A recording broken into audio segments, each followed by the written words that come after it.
All right, guys, welcome to another edition of the Crawford County, Illinois Ghost Hunter Society live talk show. This is episode number 52. So we've got a good show lined up for you guys tonight. I got a special guest I'm going to introduce here in a minute. So definitely hang in there and get your popcorn ready because this one's going to be a good show. I think we're going to be discussing some pretty interesting topics. But anyway, you guys can visit our website at crawfordcountyghosthunters.org and check that out. You can email us at illinoishauntings@gmail.com if you have any type of paranormal activity or anything you're experiencing in your home or business and would like us to check that out. Definitely send us an email or a message on our Facebook page and let us know what type of activity you've got going on. We usually investigate free of charge. We're in this for the research and to help people out there that are having, problems with paranormal occurrences or activity in their home. Just definitely check that out. Send us an email. Here's our Facebook page, guys. It is Facebook.com/Crawford County Ghost Hunters. If you're watching from there, we also dual stream to YouTube. So if you're out there on the YouTube platform, it is youtube.com/Crawford County Ghost Hunters or at Crawford County Ghost Hunters on YouTube. We try to monitor comments from both sides. And if you guys are commenting from YouTube, definitely give us some questions tonight throughout the show, and we'll try to answer them to the best of our ability. We also have a phone number you can contact. It is 312-572-9811 if you guys want to call us. We are also doing haunted tours now for paranormal investigation teams at the United Methodist Village in Lawrenceville, Illinois.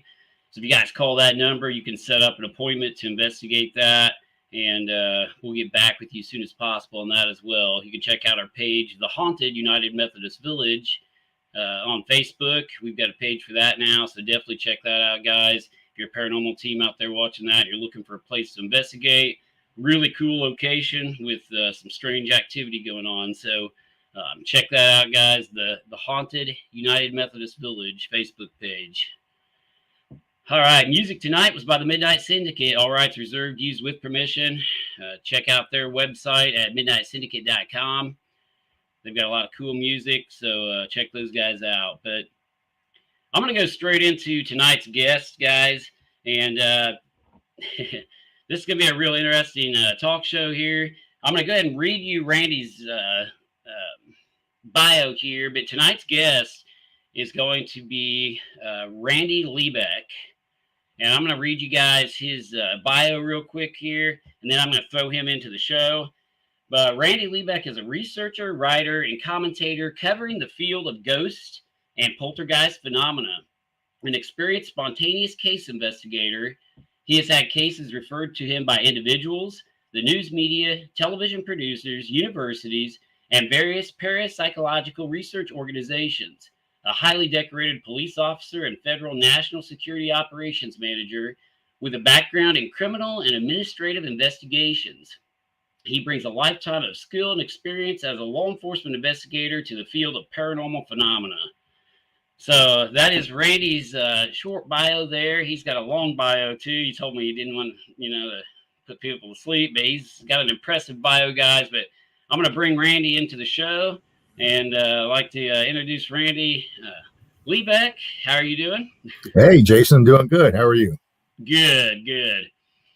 So let me get that off the screen, and I'll just throw you down here as a rolling thing. So, yeah, we're going to have Randy on here for a little while tonight. He said, you got a thunderstorm coming in, you say? Yeah, it hasn't started yet, but I keep my phone and TV keep buzzing with the alert signals and stuff. So if you see me duck under the couch, you'll know what's going on. All right. So, I'd like to thank Randy first for being on the show tonight. Me and Randy kind of met. We met in Gettysburg, Pennsylvania. There, we were doing some investigations out there in Pennsylvania with Dale's team, and talked for a little while at the hotel one night. They're out in the parking lot, I remember, and so that's where it kind of piqued my interest in your work and what you did. I'm always jealous of your book collections too, Randy. You got some you got some really cool books on paranormal research. If I only knew how to read. But the books look cool, yeah. He's got a huge book collection, guys, of on all types of paranormal topics. So it's pretty cool. But Randy, I always ask people this too. How did you get started in all this? What sparked your interest in paranormal research, and what drove you to become a paranormal investigator and researcher? Well, going back to childhood, and I'm a little bit older than you, so my childhood was in the 1960s. Right. As I was learning how to read as a kid, I would grab whatever was around the house, to read, whether it was the back of a cereal box or whatever magazine or books, my family had. And my grandmother subscribed to Fate magazine, which is a Yep. old school paranormal magazine, been around since the 1940s. And my Absolutely. grandmother I always love had that. those around the house. Yeah. A little bit later on, my mother had an encyclopedia set called Man, Myth, and Magic, which is A through Z encyclopedias covering the whole realm of the paranormal, supernatural. So when other kids were reading, Dick and Jane, See Spot Run, books, I was reading about J.B. Rhine and the theory of poltergeists, as well as other weird stuff, Loch Ness monster, Right. UFOs. I read about the whole kind of stuff. So the interest grew up with me, and from the get go, my interest was not so much in reading spooky fictional stories. It was in reading the accounts that people said they really experienced, and I was impressed by the fact that scientists were looking into this stuff. So as a kid, my approach was not woo, spooky, stuff going to jump out of the closet. It was how do we perceive these things? What's going on with interaction with the mind and the environment? Sure. I started actually doing field investigations in the late 1980s. Okay. People knew of my interest, and they'd come to me, say, "Hey, Randy, I got this weird stuff going on at my house or a friend's house," and that's how it started. Okay. And I've been doing it ever since. Yeah. And what's your favorite? I mean, what's your area of expertise? If you say you had one, I mean, what do you like to study the most when it comes to paranormal research? Major area of interest is ghosts, hauntings, poltergeists, psychokinesis. But I can intelligently discuss everything from cryptozoology to ufology, though I don't follow those areas as closely as I do the ghost Right. apparitions and poltergeists. Right. And I read in your bio, I didn't even realize that, but your law enforcement background, has that helped you a lot in your paranormal investigations as far as like sorting out stuff? I know, I like to look at stuff like a crime scene sometimes when I go in to investigate. If we're investigating a location, I like to photograph the whole area. And then I'm able to go back later on, see if anything actually moved through photographic evidence. Starting out, I photographed the whole place like a crime scene, like we're going in. And we've even investigated a lot of locations where they are old crime scenes, and now they're having haunting or ghost-like activity occur because of a murder or something that took place. And one of the locations we investigated even still had blood stains on the wall, and the numbers up there to where they were the crime scene had labeled them, with letters and everything. So it's like I've been involved in a lot of crime scenes / ghost hunts, which is pretty cool. So I wondered how that plays into your investigating and your background in law enforcement. It certainly does not hurt. Yeah. Investigative techniques and investigative methodology is investigative methodology, whether you're doing a criminal investigation or whether you're a private investigator doing a matrimonial case or whether you're a ghost hunter out in the field. It's a matter of documentation. It's a matter of number one, documentation. Sure. Photographic documentation, photograph everything. Like I said, a crime scene investigation is the perfect analogy. I like that. Yeah. And I served, as a patrolman, as a detective, as an internal affairs investigator. I did narcotics for a while. Moved up through different jobs in different agencies, but all the aspects I learned for investigations and forensic work and how to run a video camera and how to document a crime scene, even how to do crime scene diagrams. That technique works perfectly when you're diagramming a haunted house. Right. You do some sort of floor plan, so you can show on paper where things were experienced, whether by the investigators or whether by the original claimants. Sure. So that translates very well, including report writing. And there's the way I write a report on a ghost case, I use the same protocol and the same format that I learned how to do as a cop. Why reinvent the wheel? So, and the other advantage of being in that line of work is it got me access to locations and cases that otherwise I would not have gotten access to.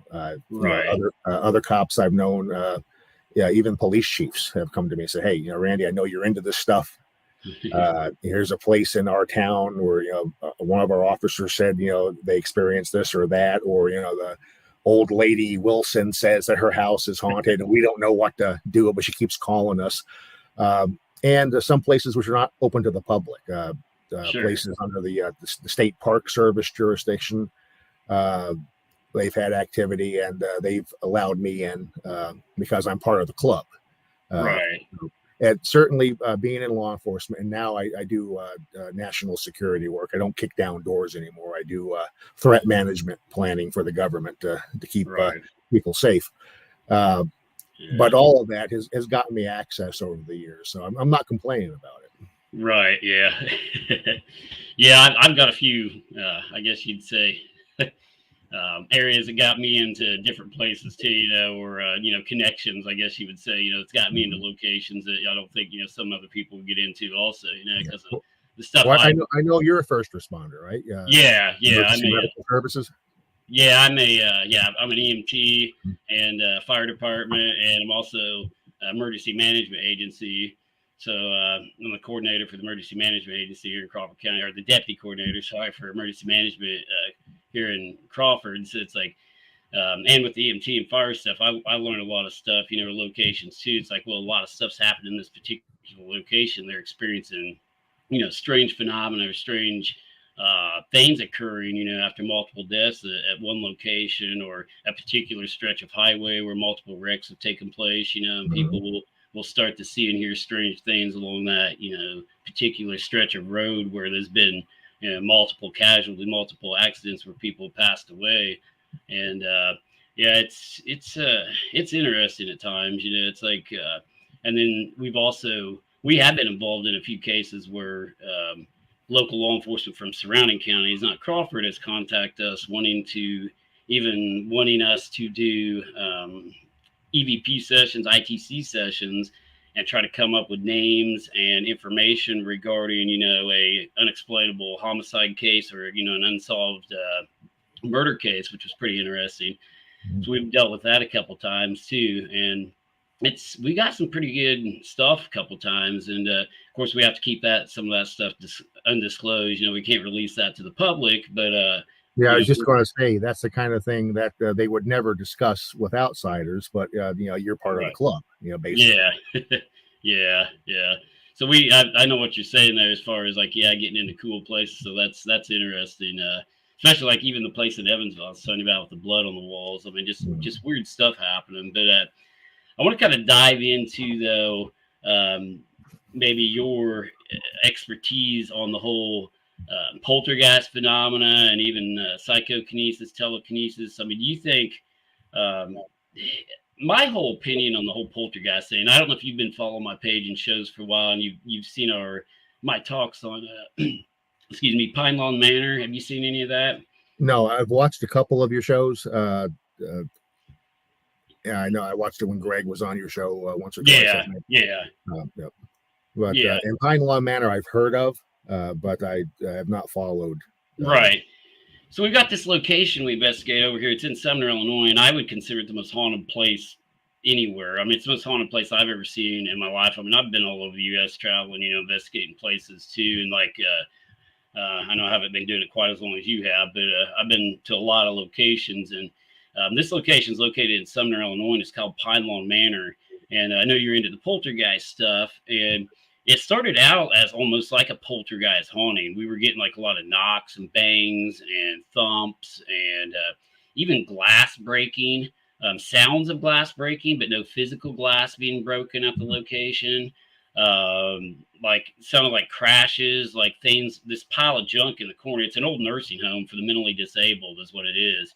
And there was a big bang in the corner one night. About every time, at the same time every night, it would hit this pile of junk in one particular room. It's an old, like I say, old abandoned nursing home, and just a lot of strange activity taking place. It started out like that, and then it started escalating into physical objects being seen, almost like teleportation of objects, apportation of objects, being moved around, objects coming from nowhere, marbles being thrown at us, coins being thrown at us from different locations, like out of empty rooms. We've got this on video too. I mean, like we were going live, and actually, I've got a video of a marble coming out of nowhere hitting me on our page, and it's just crazy stuff. But it kind of almost started out like a poltergeist haunting, and then switched into this like apportation, teleportation of objects and stuff being thrown at us. So that's part of the poltergeist model. I mean, you're describing classic textbook poltergeist cases, starting out with noises, then manipulation of matter, objects, apports appearing. That's not uncommon, and that's class textbook. That's something that we would consider to be the line between haunting and ghost and poltergeist is not very thick. There is a line, we think, but there is a lot of crossover. You'll have cases where ghosts, in rare cases, move objects. There are cases in hauntings where sounds are relatively common in hauntings.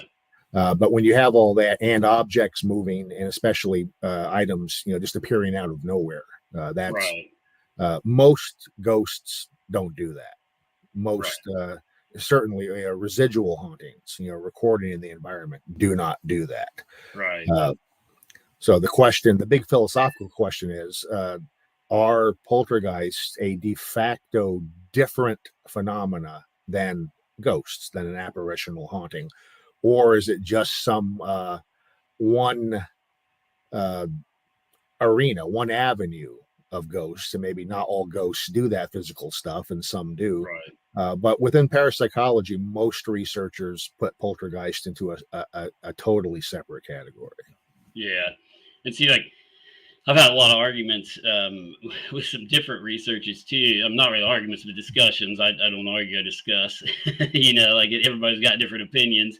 But like the whole idea of the poltergeist phenomena being caused by a teenage girl going through puberty, I think is a little outdated, because like I've experienced poltergeist like phenomena and different stuff like that taking place at locations where there's no teenager present, no one going through the hormonal changes to cause some type of mental or telekinesis activity or telekinetic activity within the environment, and it's just an empty building, no teenagers present, nothing to indicate anything like that could take place, and this phenomena is still happening.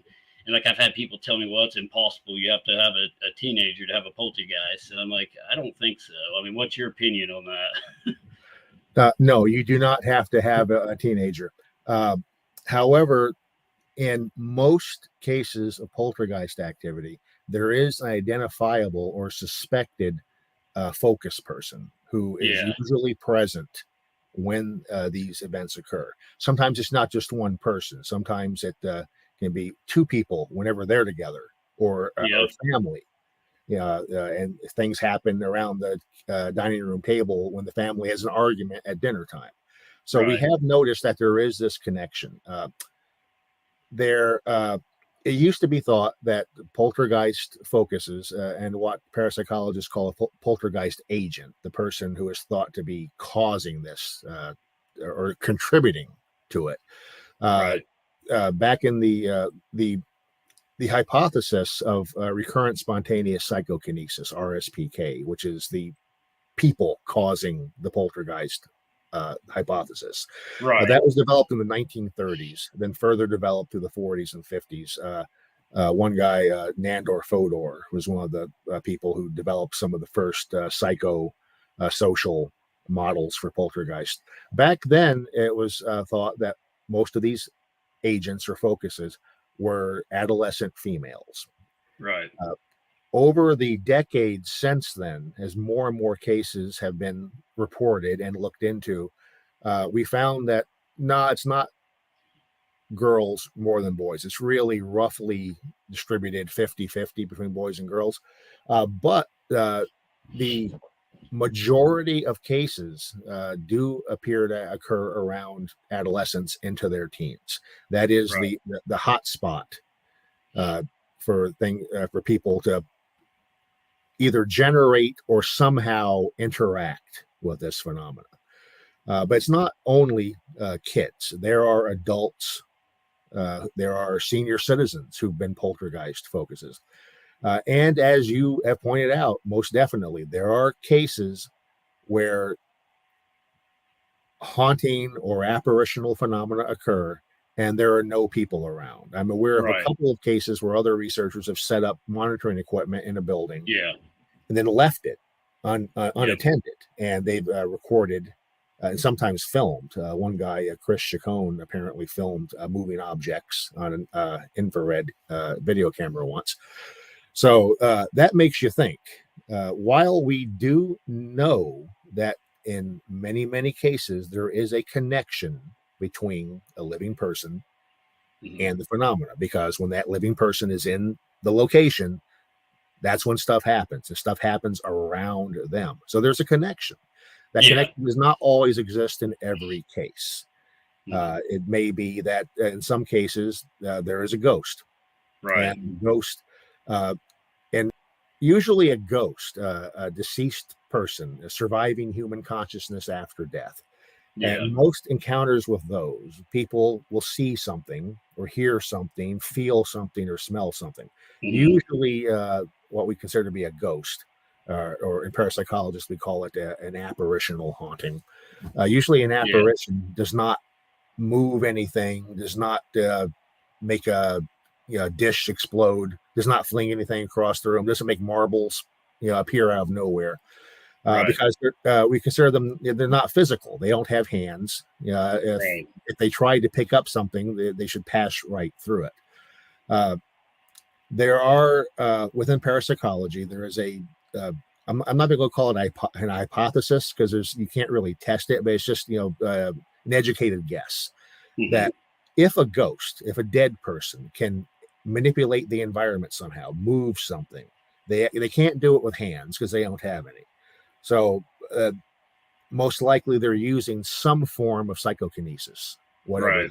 Just like we think some living people can, under certain circumstances, move an object. Yeah. We think it may be some ghosts can, but not all ghosts. Yeah. If Y- going back to the Patrick Swayze movie Ghost with Patrick Right. Swayze and Demi Moore, Yeah. remember the other ghosts were trying to show Patrick how to move an object, and he kept trying and kept passing through it, and they said Yep. you have to concentrate, because you have no hands, you got to use your mind here. Right. And he practiced and practiced, and he eventually he could move stuff and create a haunting. So that there may be some validity to that. Yeah. Maybe some ghosts have that ability, Yeah. Because like, but it is rare. But like you said, there are cases where it seems to happen when there's no uh, even when the investigator's not there. right. Things seem to Yeah. I happen. mean, So what's yeah, going on there? yeah. We've done multiple experiments into that. Like I was thinking that too. It's a particular person causing the activity. I thought maybe it's myself. Maybe it's Mhm. some of my other team members. Because myself, and back when we first started investigating, I had another team member on my team, Amanda Roughton. She used to work there. And a lot of times the activity would totally be centered around her or when she was present in the building. So I thought it's definitely her. Either it's some attraction to her, her psychokinetic energy, or something causing this event, or the events to take place because it's centered around her. Well, we removed her, and I just went a few nights, and it happened around me too. It would happen around me. It would happen around Amanda, and I've got a lady here. They were actually on my haunted tours. I'll pop this comment up right here. says a lot of the activity happens at Pine Lawn Manor when a group of us, 5 girls, come. We believe this might be because we all work in healthcare. Now, again, this was a home for the mentally disabled, and yeah, this group of 5 girls that came on my tour, I believe she was one of them. Yeah, she's got a group that goes with her. Every time they're on our haunted tour, they just get bombarded with these marbles. And it seems like they know that they're in the same field, or they help people, like that was in the building that they're located at, that the tour is located at, and the activities taking place. It's just so weird that they can pick out this group of girls, or they can pick out me, or they can pick out Amanda. And I'm still baffled by it, because it's like, are we causing it psychologically or telekinetically? Are we causing the stuff to appear ourselves, or is it a ghost, like you're saying? Is it an actual ghost or spirit? And we found evidence both ways in there, because like another weird experiment that happened, or thing that happened, one of my team members was on the other end of the building. I had no idea he had said this. I was on the far wing and he was on the other wing. We could not hear each other. He said, "Why don't you throw a marble or coin at Snyder right now?" Me not knowing he said that, because I'm on the other end of the building. We had 2-way radios. I get a dime thrown at me, and I get hit in the head by this dime. And I got on the radio. I said, "Guys, I just got dimed. A dime hit me in the head." And they came over the radio laughing. He goes, "I just told them to throw a dime at you, and you couldn't hear that." So it's like, whatever it is intelligently hearing us. I can't explain it. It's got to have intelligence, and it's got to be listening. Well, yeah, there's absolutely an intelligence behind this, and we're talking about apparitional hauntings and or poltergeists, not residual recordings, but there is an intelligence. The question is that intelligence some external non-corporeal entity, or is it one of the living people at the location, including possibly the investigator? There are cases, not just in ghost and poltergeist research, but in laboratory parapsychology, where certain researchers always get results, whether it's doing a lab PK experiment or ESP tests in the lab. There are certain scientists who historically have gotten above average results in the lab. And there are investigators who go out into the field on a spontaneous phenomena case, and they encounter and experience stuff where other researchers never, whether it's in the lab or whether it's in the field, they never get any positive results. Some people, there is an interplay. Some people are, for lack of a better word, a paranormal or ghost magnet. And things will occur around them, or they are wired so that they can perceive things in the environment.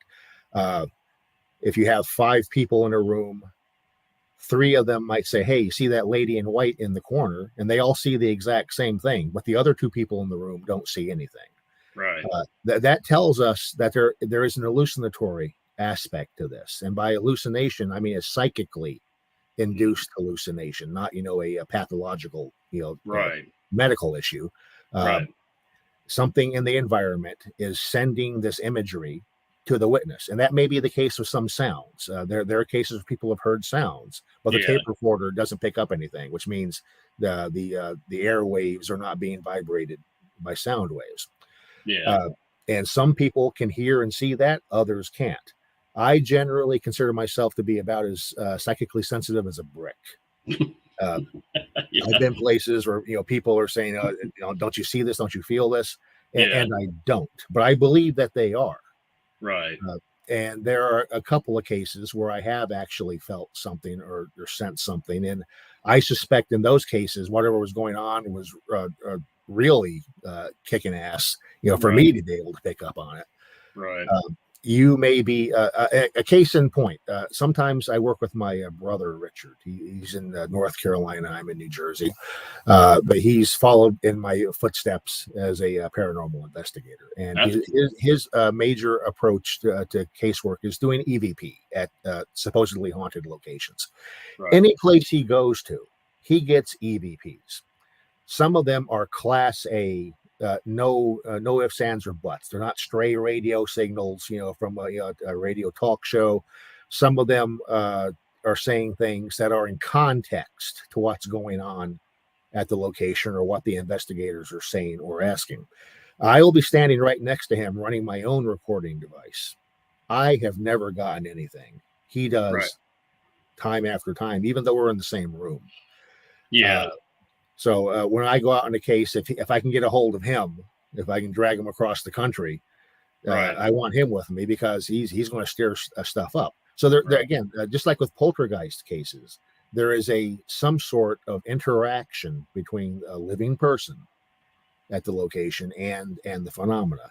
And the age-old philosophical question is, is that person generating the phenomena in the first place, or are they just somehow energizing what's already there, right? Or it works as a conduit, for whatever's there, to work through. And those are some of the questions that parapsychology explores. There's something going on, and that's not really debatable.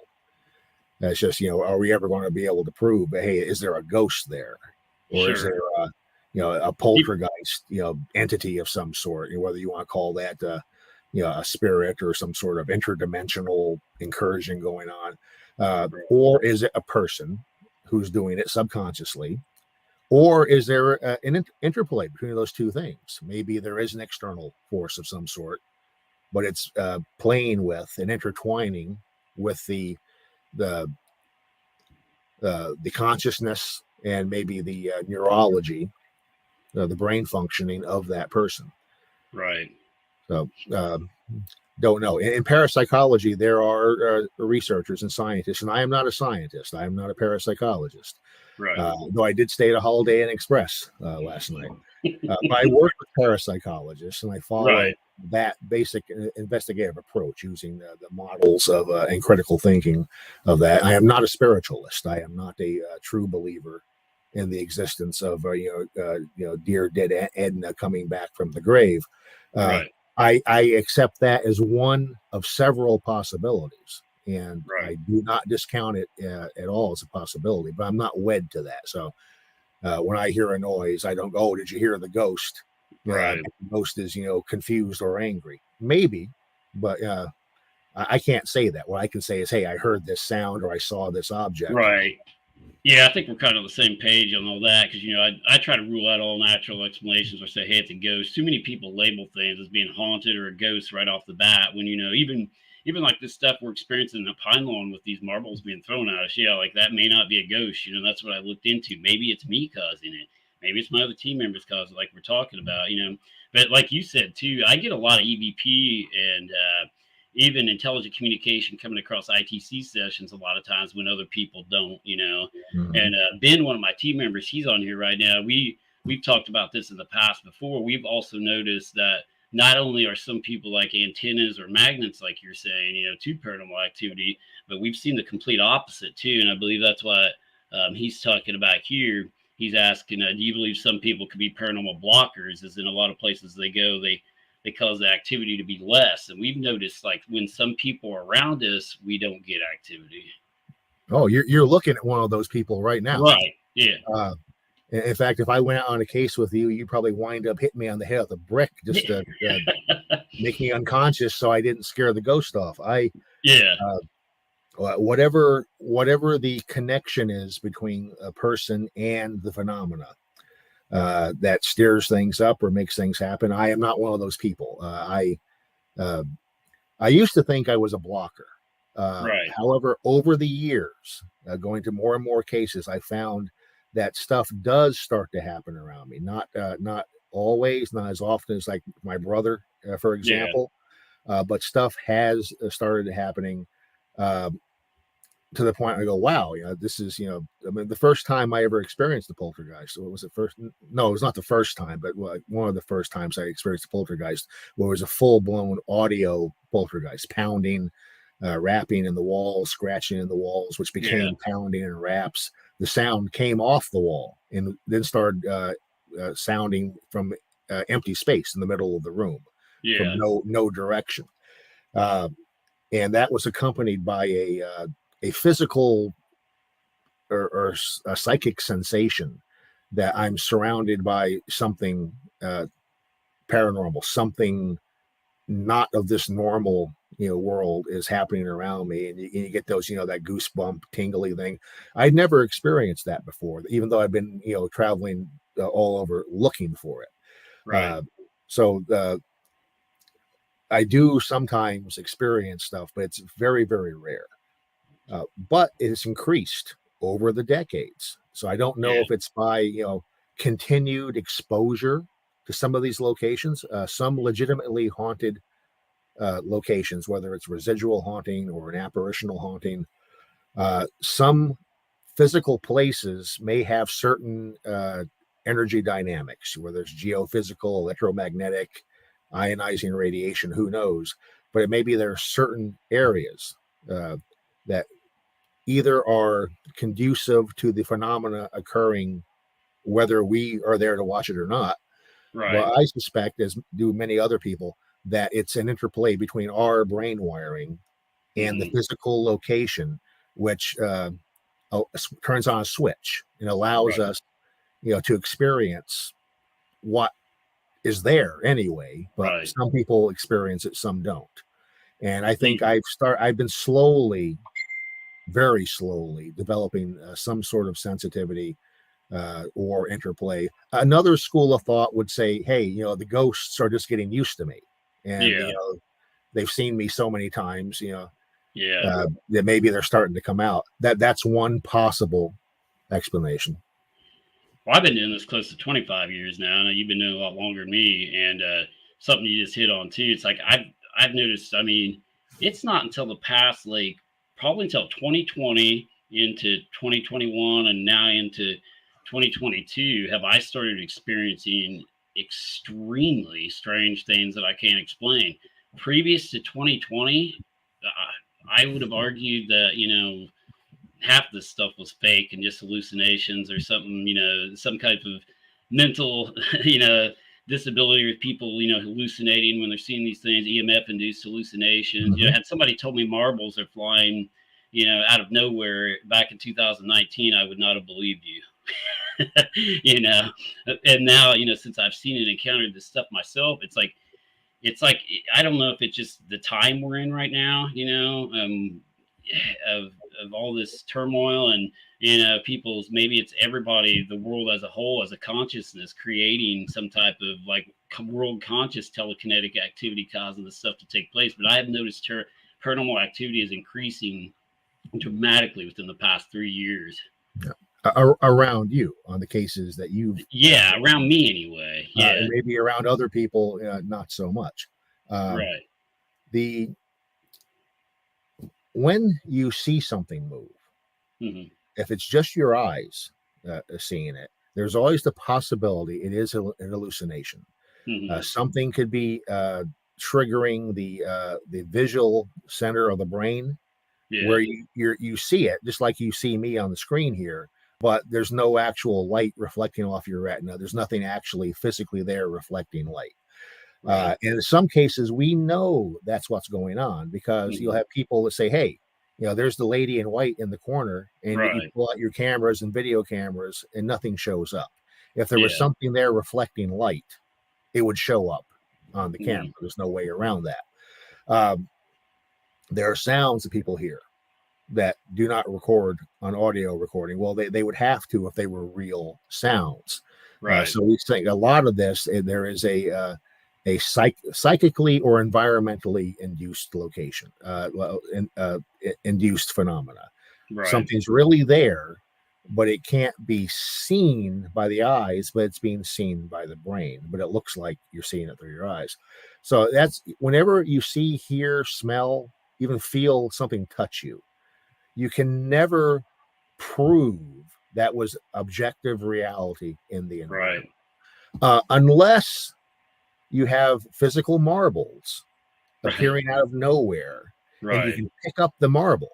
Oh yeah. Or if your camera is running and the camera shows the video camera shows the ashtray flying across the Sure. room, your eyes might be lying to you, but the camera isn't. Right. And And see that. one of the big things with poltergeists versus ghosts and hauntings, usually with ghosts and hauntings, you bring in all your camera and video and even thermal and infrared. Usually, 99 times out of 100, you do not capture what you see or people report they see. In Right. some cases, you might get some sort of anomaly, some sort of glowing blob or shape or weird mist, but you never capture, the lady in, white standing in the corner. Yep. Uh, so physical documentation of a ghost or a haunting, very, very rare. And there are some researchers who say it's not possible. You cannot photograph a ghost. Um, Yeah. And I see, think it's very, very rare, but there might be one or two cases. But poltergeist case, there's actual physical manipulation of matter in the environment. If the right. ashtray is picked up and thrown across the room, if your camera is pointed at the right place at the right time, you will document that. That's it's proof that it's real. Now, by proof, I use that term in quotation marks because you're never going to convince a skeptic. They're going Right. to say, "Oh, you faked that. One of you Yeah. guys threw that," and there's Right. no way, And to prove that you didn't. Just like right. any other researcher out there, if they post, a video, showing here's the door opening and closing. Uh, Right. and with doors, there are cases in the literature where people have seen a locked door open and close. Right. Um, and oh my God, the door, a ghost opened the door. But later, after it's over with, on physical examination, the door is still locked. The door Yeah. never physically opened. There might even be like a piece of tape or a human hair. Back in the day, I could pull out a human hair and put it across the door. Not so much these days. But the seal's not broken. The door never moved, but people see it or think they see it. But if Right. the video camera captures it, that's physical, and that's one of the reasons that well, I'm fascinated by ghosts. I'm fascinated by hauntings because there's so many huge philosophical issues involving them, and the survival possibly of human consciousness after death. But poltergeist phenomena thrills me even more on a practical level because odds are I will never get a video of a ghost Yeah. if it's even possible to do that. But if I'm at the right place at the right time, I should be able to, and other researchers have captured objects moving, Yeah. captured And see, yeah, captured recordings of the poundings on the wall. right. I And that's think why, for like, those of us in this field, if we actually want to capture evidence of something, poltergeist cases are our best bet.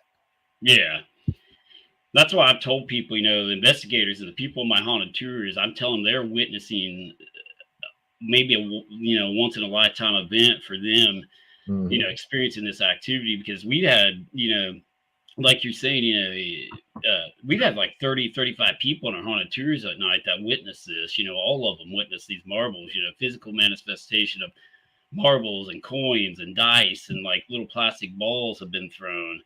One guy even asked for a particular coin to be thrown that was unusual or from a different country because he thought somebody was faking it or doing it. And a Canadian I think it was a 5-cent piece, it has the beaver on it, flew out and hit this Hmm. guy like out of nowhere. It's got intelligence. We'll ask for something. Sometimes it will throw that particular thing. I asked for like probably 10 different investigations for it to throw us dice. I was like, come on, can you roll us some dice or throw us some dice? Probably it was 5 or 6 times later after I asked that. We were filming live, actually captured the dice materialize out of nowhere on the live cam too. We've got this documented. Dice flew out of an empty hallway toward the camera that was on the floor. You can see him come out of nowhere. And same way with the physical manifestation of the marble, on video, I actually captured that by accident. I was filming going into a room, and it happens all the time. I get hit with marbles flying at me all the time in there. I was actually filming live, going through into this hallway. You can just see this marble. You can hear it hit my coat even. You can see it fly out of nowhere and go thump and hit my coat. And we found it on the ground, I've got a whole box in here. I think I've got 138 objects that's been thrown at us in there. So I mean, I've collected and carded and documented, timed and stamped the floor even with blue tape just where these objects landed. We've used thermal imaging cameras to see if the objects were hot, like if we know they're not being thrown because they're coming from empty hallways toward us, not away from us. The objects shoot toward us, or they shoot out of an empty room. So, we can rule out individuals throwing them in some cases, when groups aren't together closely packed. But we've taken thermal imaging cameras to these objects to see if they're room temperature, if they're hot, like from being in someone's pocket. They're always like pretty much room temperature, the same temperature as the floor. The coins, and a lot of times if you have a coin in your pocket, it's going to be hotter than the surrounding air temperature, that the floor temperature and all that, and show up on a thermal. These things are like cold sometimes, or the same temperature as the rest of the environment. Which is interesting, because in a lot of cases of apport of that type, the apported object is noticeably warm. Really? And it's not indicative of fraud in some of these cases, because some of these cases are controlled cases. The investigators have locked up the location. They have surveillance, motion detectors. There's nobody in there throwing it. Nobody took it out of their pocket. Right. Sometimes these objects are you hear a popping sound, and coins, rocks, toy soldiers just appear midair right below the ceiling and fall down. And Yeah. there are many cases in the literature where people have touched them, and they are very warm, if not hot. Right. And one of the educated guesses on that is that maybe because these things there's some sort of interdimensional teleportation going on, Right. for either dimensional or just from point A to point B in Right. our reality. But possibly that process causes the atomic structure or the molecular structure to causes friction or heat from the energy involved to do that. That's just a brainstorming guess. We don't know. But if you do come across further objects like that and they are noticeably warmer, Yeah. don't assume it's fraud. Okay. Especially if you know everybody in the location. Right. You have security. Nobody's coming in, sneaking into the closets, because who's there. Right. So, and actually, I love the idea of using the thermal camera right after Right. you've encountered these objects. In most cases, the investigators have not had that luxury, and Yeah. I thought about that. Wow, I haven't been at a place where these apports have occurred around. Right. They've occurred around other people on the case.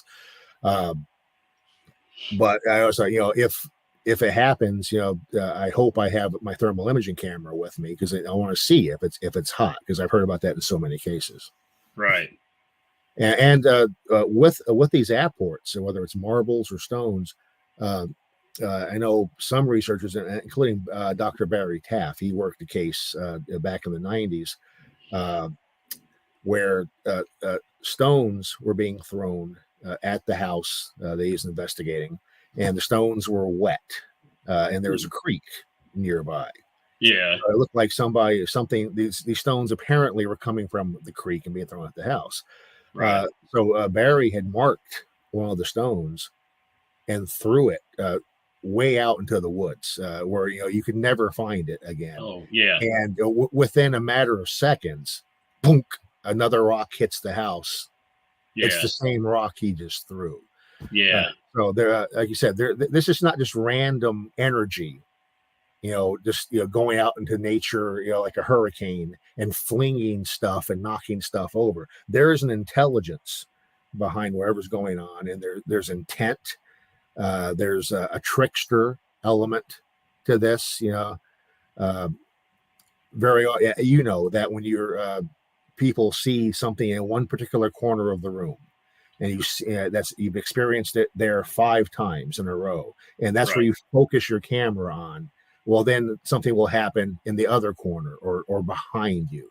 Whatever this force is, it has awareness, it has knowledge, and it has a sense of humor. It does not mean it's a ghost or an entity, because there is intelligence and a sense of humor in the room. It could be the investigators, again, subconsciously, psychically, through PK, affecting the environment. Right. In some cases, it can't be the investigator or a living person. Right. You have. We've taken all of us out. Even we've taken all of us out of the building. We've even had like that lady that just commented. It said that it followed them around, a group of them. like we built like a little campfire outside because it was colder during one of our tours, and we were all gathered around the fire, and just a small group of those girls were in there, and it still was happening around them with all the investigators even out of the building. So I mean, we tried different controlled settings with random people in there. I did another interesting experiment. The rock in the woods kind of reminded me of this, but what we done, there's a cemetery close by where a lot of these individuals are buried that passed away in Pine Lawn Manor. It's the Sumner Cemetery, and they're buried in a particular section of the cemetery in Sumner. So what we done is we took coins out to the tombstones and we actually numbered them, and we put them on probably I think 15 graves out there, and we numbered them one through whatever, and we put the person's name, so we knew who it was on and everything.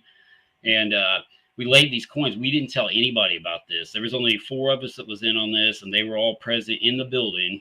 We went and put them on the stones. Those people came with me back to the building. We told not another soul about this experiment. And we get into the Pine Lawn Manor there, and I said, okay, if there's anybody here, can you guys throw me one of those coins off of the tombstone? And nothing happened.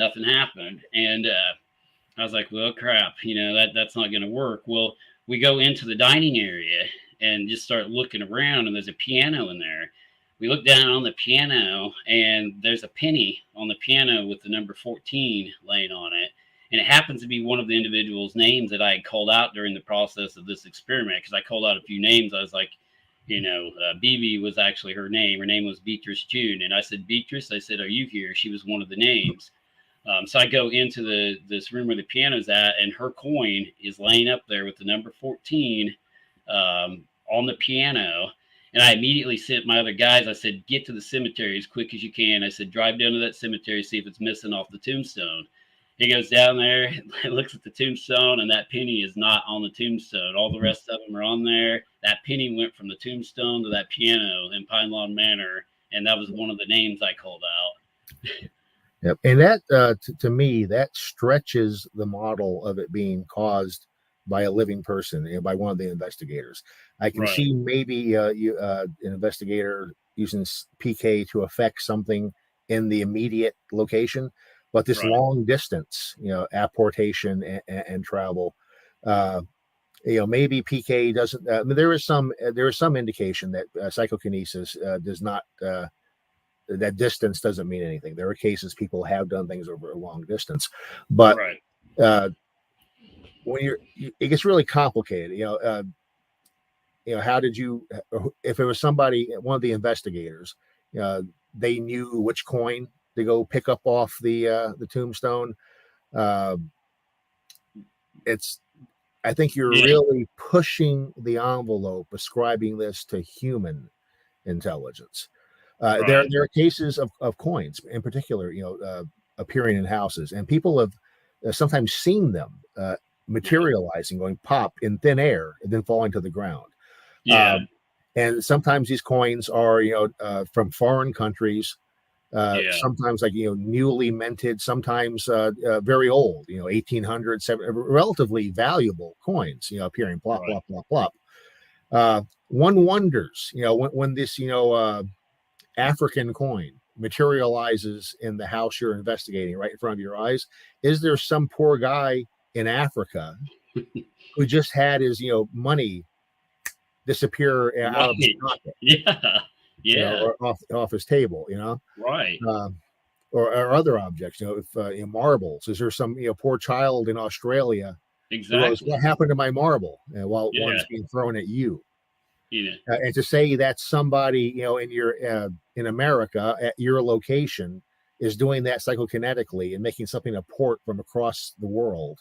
We can't rule that out, but I really think Occam's razor would tell us that's that's kind of out there. That's an interesting theory, though. When we lose something, let's say we lose our keys and we never find them.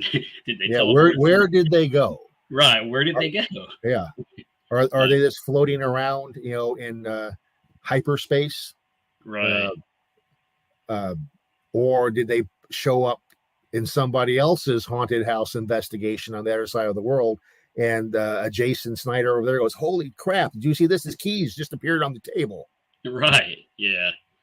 And a lot of people are commenting in the chat here that have been there and seen this stuff. This is a lady that's not on my team at all. She was just on one of our haunted tours, and this was around Christmas time. And a golf ball actually materialized out of nowhere and flew down the hallway. We had a video camera running when that happened as well.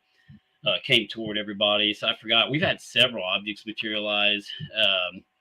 And then Luke Massey, he was also there. He was my team member at the time too. He said we had a weird bat coin that one time at Pine Lawn, and that was a quarter. It was like a special edition quarter that came out of nowhere that I have not seen one of since.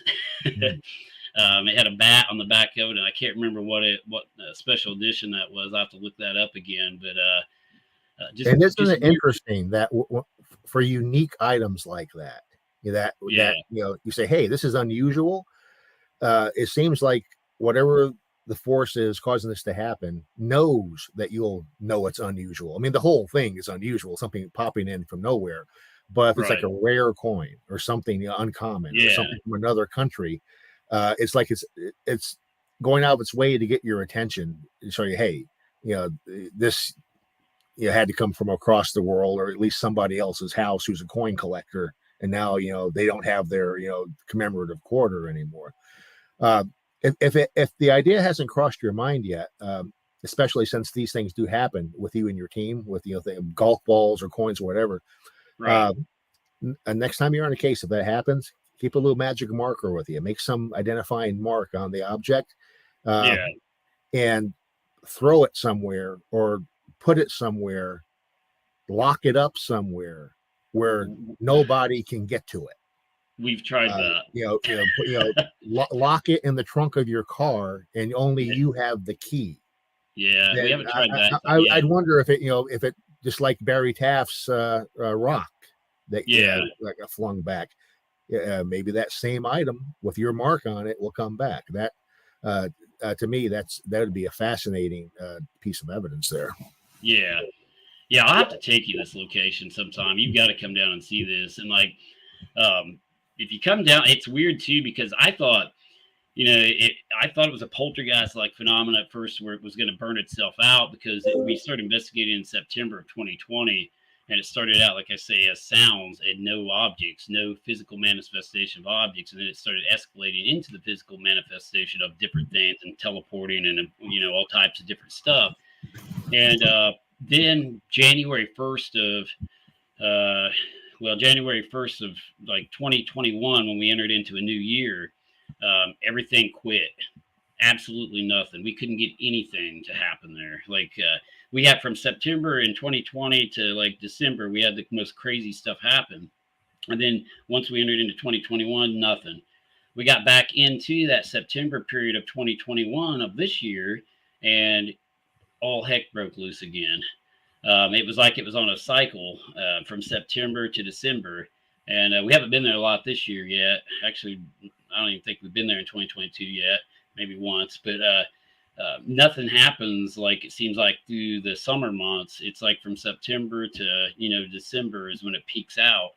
And I've noticed just it comes in that wave like that. I don't know. And that's a fascinating observation.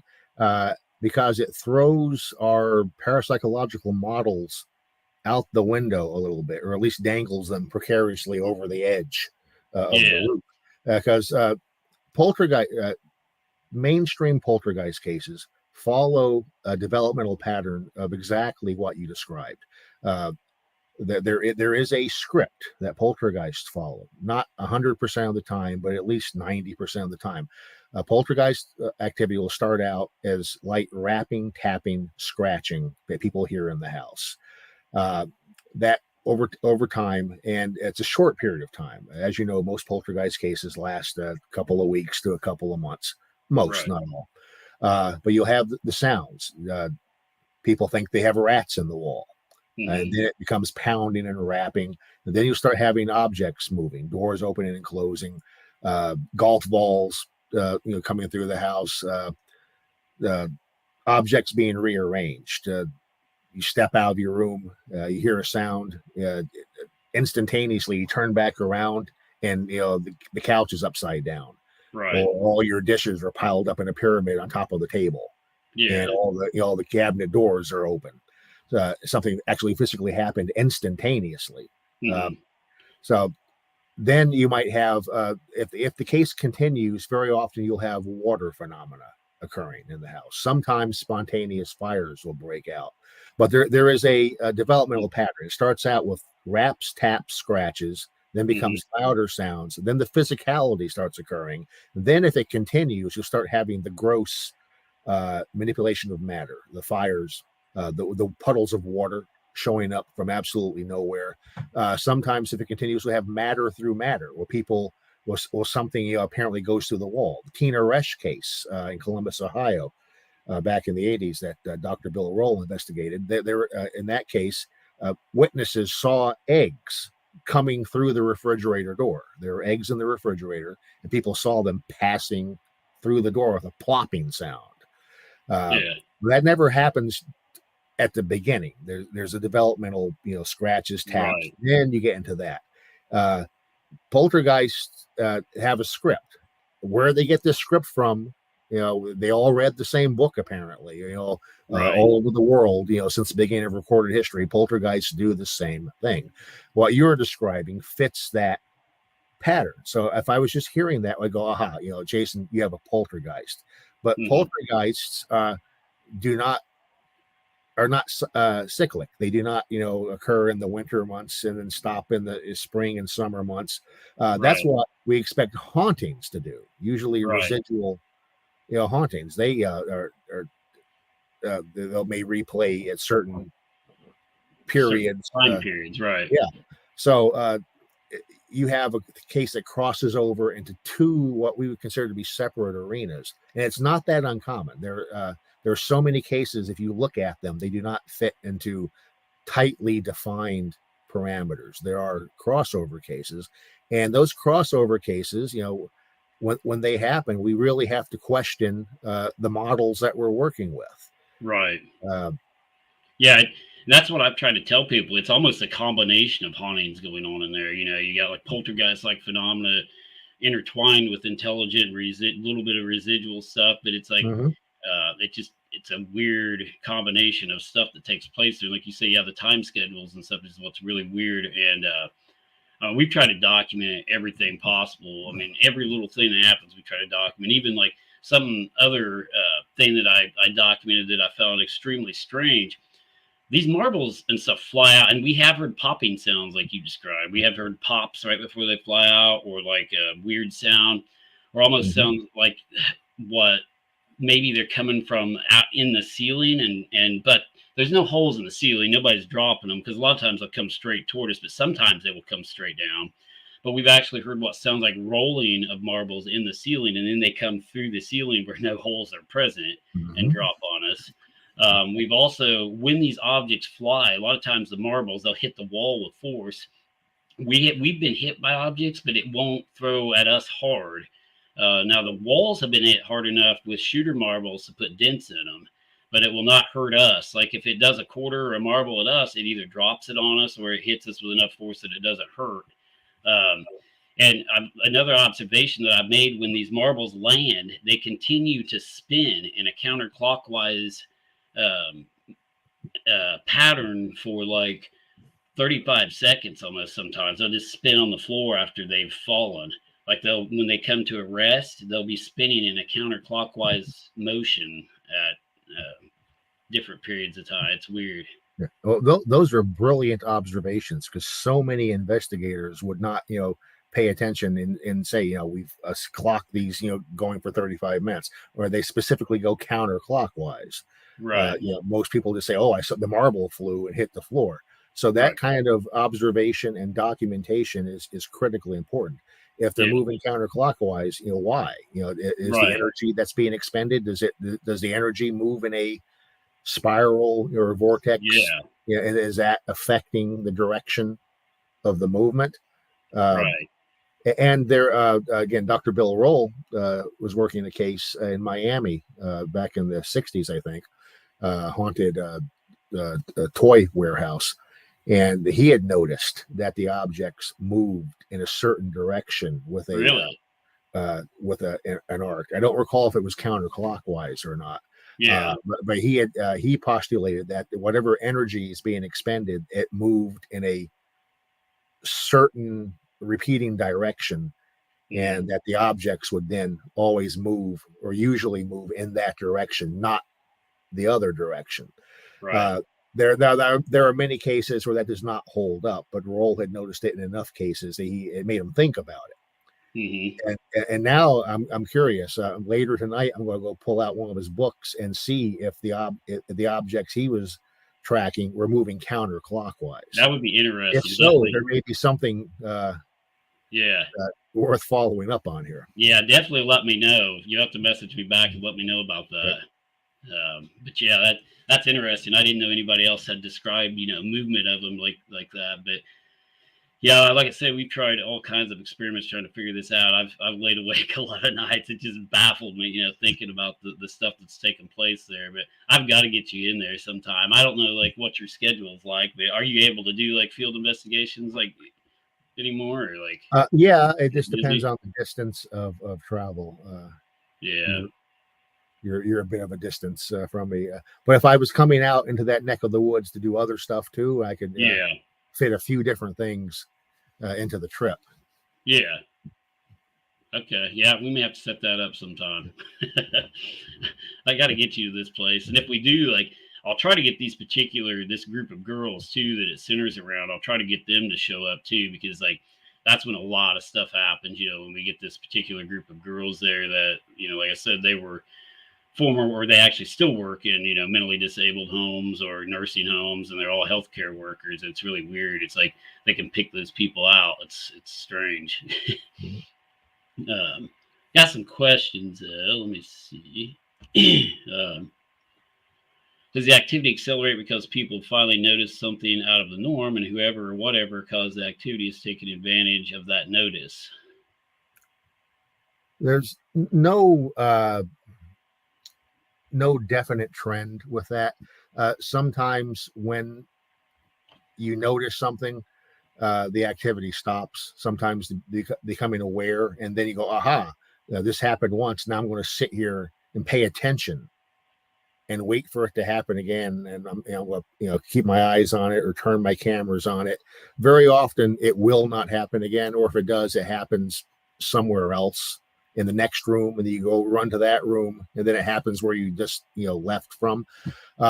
Some cases, though, there are cases in the literature where the phenomena seems to be trying to aggravate or even frighten the witnesses in some cases. And in that case, yes, if it gets your attention, especially if you're showing a fear reaction, that can sometimes egg the phenomena on. It knows it's got somebody it can play with. And some people interpret that as some evil entity or something demonic. No, it could be a ghost. It could be poltergeist psychokinesis from a living person, because living people can be naughty and want to mess with somebody, and gets some sort of even subconsciously, even if you don't know you're doing it. Even if I might be able in my waking conscious moments, I'm a decent, nice guy, but subconsciously I may just be a real jerk. Right. And if I'm a poltergeist agent, maybe I'm going to do things that I know scare you, because it gives me a thrill. I scared Jason. So you can never rule that out. But different cases, different things. Sometimes if you become aware of the phenomena, then it stops. Other times, it's going to keep playing with you and maybe even escalate, especially in the poltergeist case. Yeah. Greg said he's up for coming too. See, now Greg has done scared me off. But yeah, the escalation I've noticed big time in that place, the escalating of stuff. Like I said, this year, like the end of 2021, when it started up for a second time, it got worse the second go around. I mean, we got more objects the second go around than we did the first. It's strange. And I like what you said, bring those girls back, if you can. If things are hopping under certain circumstances, whether it's, who's there, whether it's the weather conditions, whether there's a full moon. Yeah. If you have a combination of certain ingredients, Yeah. and when you put them all together, you have a very good bowl of Campbell's soup, then you want to Right. try to replicate that soup because it's happened once, Right. might happen again. Another thing, yeah, we've documented it is pretty active during the new and full moons, but sometimes it just random nights. It's extremely active. The winter solstice was extremely active in there. Like I've noticed the spring equinox. Like it didn't really have a whole lot of effect, but yeah, like the winter and fall, dates. Those were the ones where like just crazy stuff was happening when we'd have a full moon or a blue moon or just weird. I guess astronomical events taking place too. Meteor showers. I went in to see, if that would affect it. Even one night we were having a meteor shower. Not a whole lot of effect on it that night. That it just, it's crazy in there. One other thing, there is I've had a theory about this. We're kind of going off a little different topic here, but there is a cell phone tower about a quarter of a mile out in the field from this location. And I've documented and noticed like places that have a lot of paranormal activity have had cell phone towers or some type of radio tower, nearby. Like even Bachelor's Grove near Chicago, it has a tower nearby. Williamsburg Hill up I don't know if you've heard of that, here in the Illinois area. Two hot spots for paranormal activity, both have towers close to them. And, this location has a cell phone tower in close proximity to it. And I'm wondering if it has something to do with the energy coming off of that, the electromagnetic fields or RF energy. Who knows? I mean, you're not the first one to notice the plethora of houses that are very near or directly under high tension power lines or the big, power pylons. Yeah.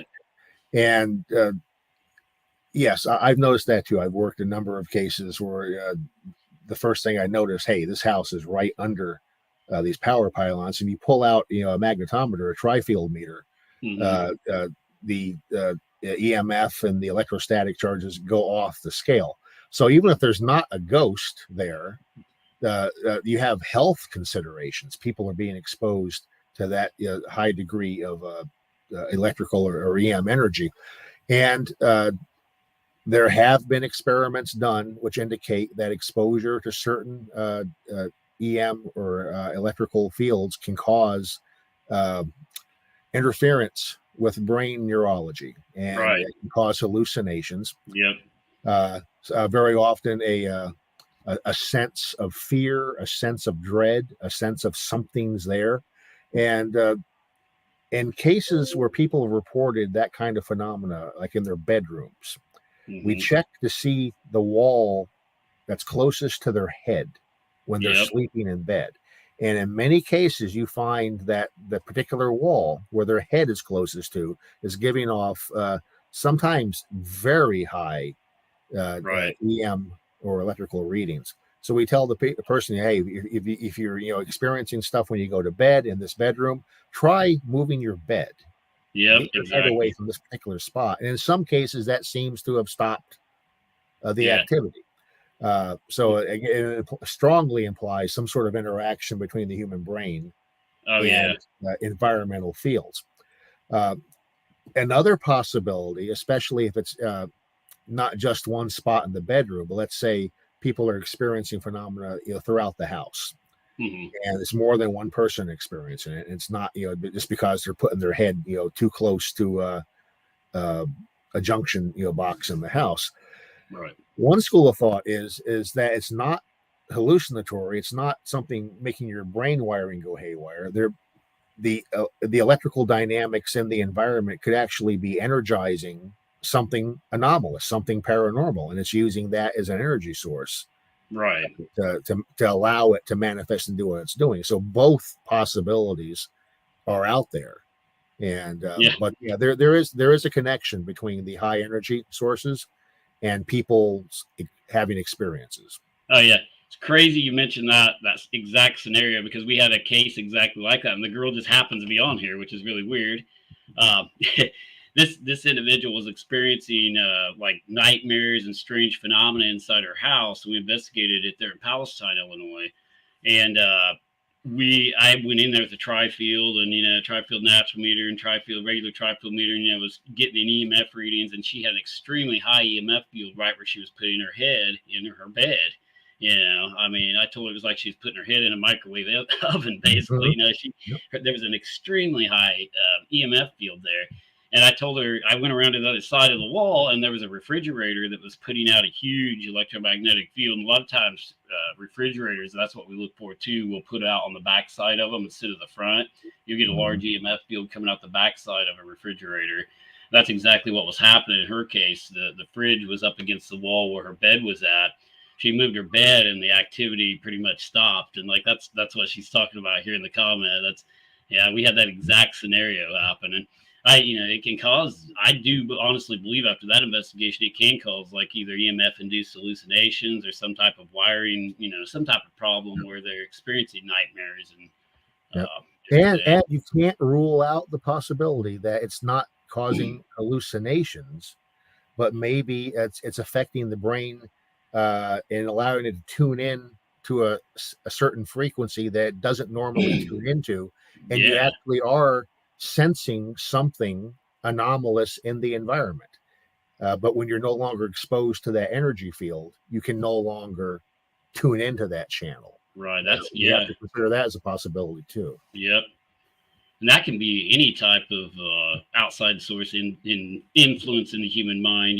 Like even the Native Americans, like I don't do any of this stuff every day, but Native Americans, when they went into their vision quest and I believe, smoked marijuana, or did different things to induce themselves into a different type of state or this trance-like state, or even when, some people take these different medications, it can maybe induce or influence your mind to, produce these things. And that's the thing, is it actual hallucinations, or is it opening your mind up to a frequency that you're picking these things up and it's actually real? Yeah. There have been not so much these days, but back in the 60s and 70s, there were a lot of university parapsychology lab experiments where they would have students do peyote, use marijuana, maybe LSD in some cases, to see if that would enhance psychic sensitivity. They would have the students take these substances and then do ESP tests and try PK tests, and the results are not solid. In some cases, there seemed to be some effect of enhancing psychic abilities. I think in most cases that effect was not there, so it was not a promising area of research. There is also a parapsychological experiment called the Gansfeld. The Gansfeld is where you put somebody into basically sensory deprivation. Right. You cut off sound, you cut off vision other than a reddish light. Sometimes you actually put ping pong balls on their eyes and put them in a flotation tank for total sensory deprivation. And people will report seeing ghosts. They'll report seeing apparitions. They'll see their dead parents appearing in front of them, and after it's over with and they come out of the tank, they realize it's an hallucination. They don't think their mother actually showed up in the flotation tank with them. But see, sometimes these things get complicated when you say, it's not, there are no ghosts, it's just a hallucination. There's a gentleman, what's his name? I think Dr. Moody. Wrote Life Beyond Life and a couple other books. He did research what they call a psychomantium. A psychomantium is you step into a cabinet or a room. It's all black velvet curtains. Once you go in and close the door, it's just pitch black. So there's nothing. You can't see anything. And sometimes he'd put a mirror in one end of the wall, and the mirror would be there, but you couldn't really see a reflection of anything because the room is black and non-reflective. But the test subjects would sit and stare at the towards the mirror, and they would have hallucinations. They would feel a sense of presence. They'd have a microphone, so they could say what they're experiencing, and the investigator outside the room is taking notes. And Yeah. very often people feel a sense of presence, sometimes something nasty and frightening. Then they'll start seeing apparitions, sometimes weird apparitions, like elves and hobbits and stuff hopping around. And and they realize, I'm here doing this experiment. This is sensory deprivation. It's hallucinatory. Isn't it amazing what the human mind can hallucinate? Well, Right. and the research team said, let's put some monitoring equipment in this room to see if there are any changes in the electromagnetic, electrostatic environment. If anything, of course it won't be, because it's all hallucinatory. But let's just see. We're scientists. We have to explore the possibility. Well, guess what? In some of these experiments, they found changes in the electromagnetic and electrostatic environment in the room. Something was actually physically occurring. There are physical changes in the room. Really? So if it is hallucinatory, and it is, Right. it's not purely internal. Some Right. aspect of that hallucination is being projected into the environment and is affecting the environment to the Right. point that you can record it with instrumentation. That to me is fascinating. That is, because that proves something's going on. That Because something's going on. if it's affecting the environment outside the body, then yeah, I mean something else is taking place there. I mean, there's some type of energy or something. Yeah. Yeah, that's Whether interesting. it's something from outside that's coming in, and let's hope not. I hope that there are not demonic trolls Right. appearing in this room that people are seeing. That's what the instruments picked up, and I really doubt it. It's the person's hallucinations are somehow being projected, which fits in perfectly with the recurrent spontaneous psychokinesis model of Mhm. poltergeist, that Right. people are projecting energy into the environment, or if not projecting energy, it may be manipulating energy that already exists in the environment Right. and causing it to do things. Yeah. We've we've got another location we investigate a lot called the United Methodist Village here in Lawrenceville. It's down in the same county there as what this other location is, but we've got one hallway. It was the Otten Center, and we were getting a lot of activity. So we tried an experiment of introducing energy into the environment to see if anything would happen, and we actually had pretty successful results. We had like several EMF pumps running inside this hallway. We had two plasma balls going at the same time. And we also introduced sound frequencies into the area, infrasound and different sound frequencies, that are supposed to cause hallucinations or open up the third eye type, stuff. And we were Mm-hmm. playing them over speakers at the same time that we were using plasma balls and EMF pumps. And we probably did this for an hour in this hallway, kept it running and generated this energy.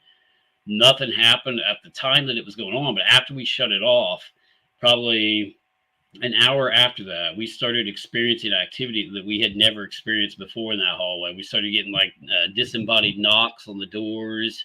And that's the only night we've ever gotten that sound or anything in those hallways. And I mean, these were like boom, boom on the door. We recorded that with video and obviously audio. Like didn't see anything, you could just hear it. But it did, I think, produce some results.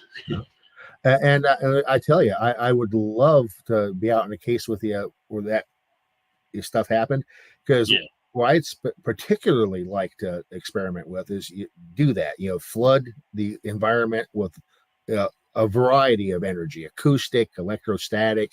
right. Some people use Van de Graaff generators and flood static electricity into the environment. Yeah, Uh, flood the room. And since you said stuff happened after you stopped it, yeah. I would say take it a step further. Flood the room with everything.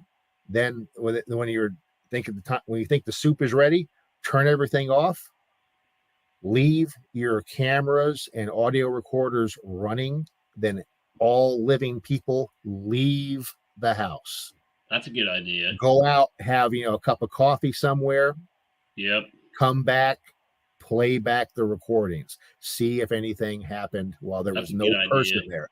If you can get something going on in that case, then I think, at least in that particular case, in that particular location, you've ruled out recurrent spontaneous psychokinesis. There's nobody there Right. to be generating this. Now Correct. you can stretch the concept and say, well, maybe a PK doesn't have a distance limit, and maybe Jason, while he was at the Friendlies or the IHOP having the coffee Right. 10 miles away, maybe he could still psychically project. Okay.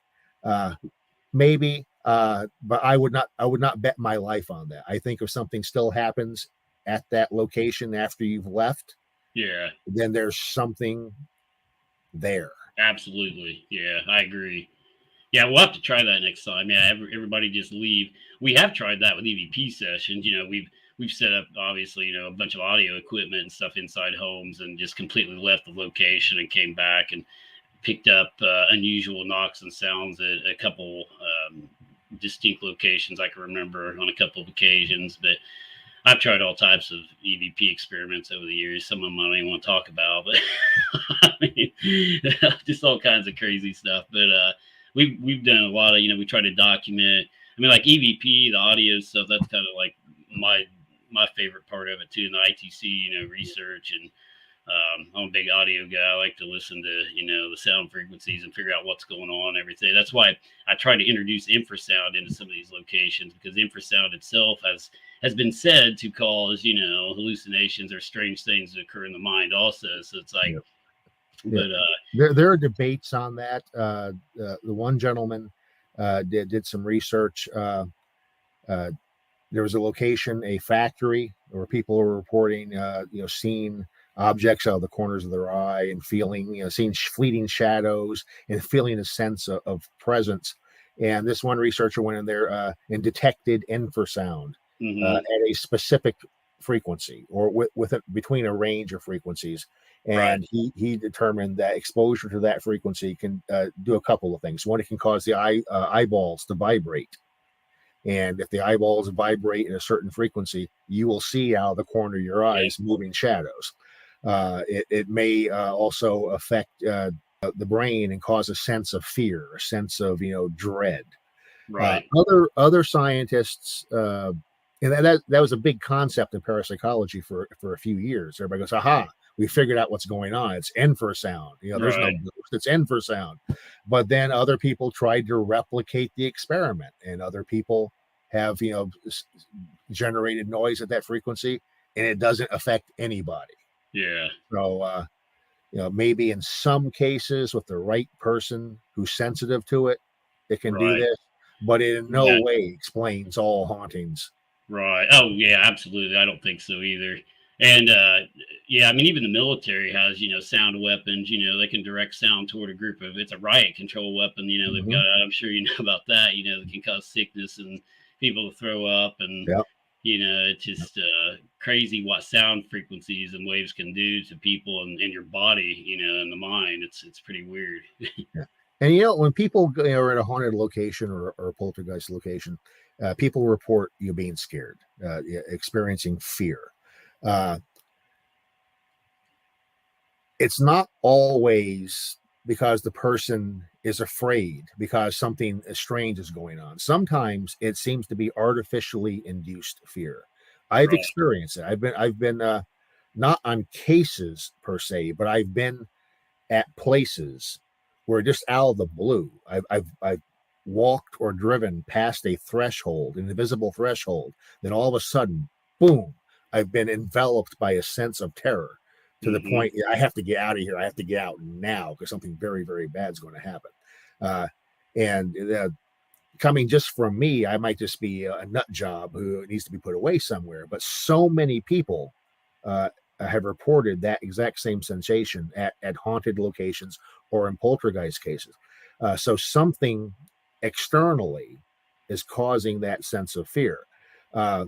It is quite possible that if there is a ghost or an entity or whatever the poltergeist mechanism is, if it's generating fear in a witness, maybe it's using infrasound.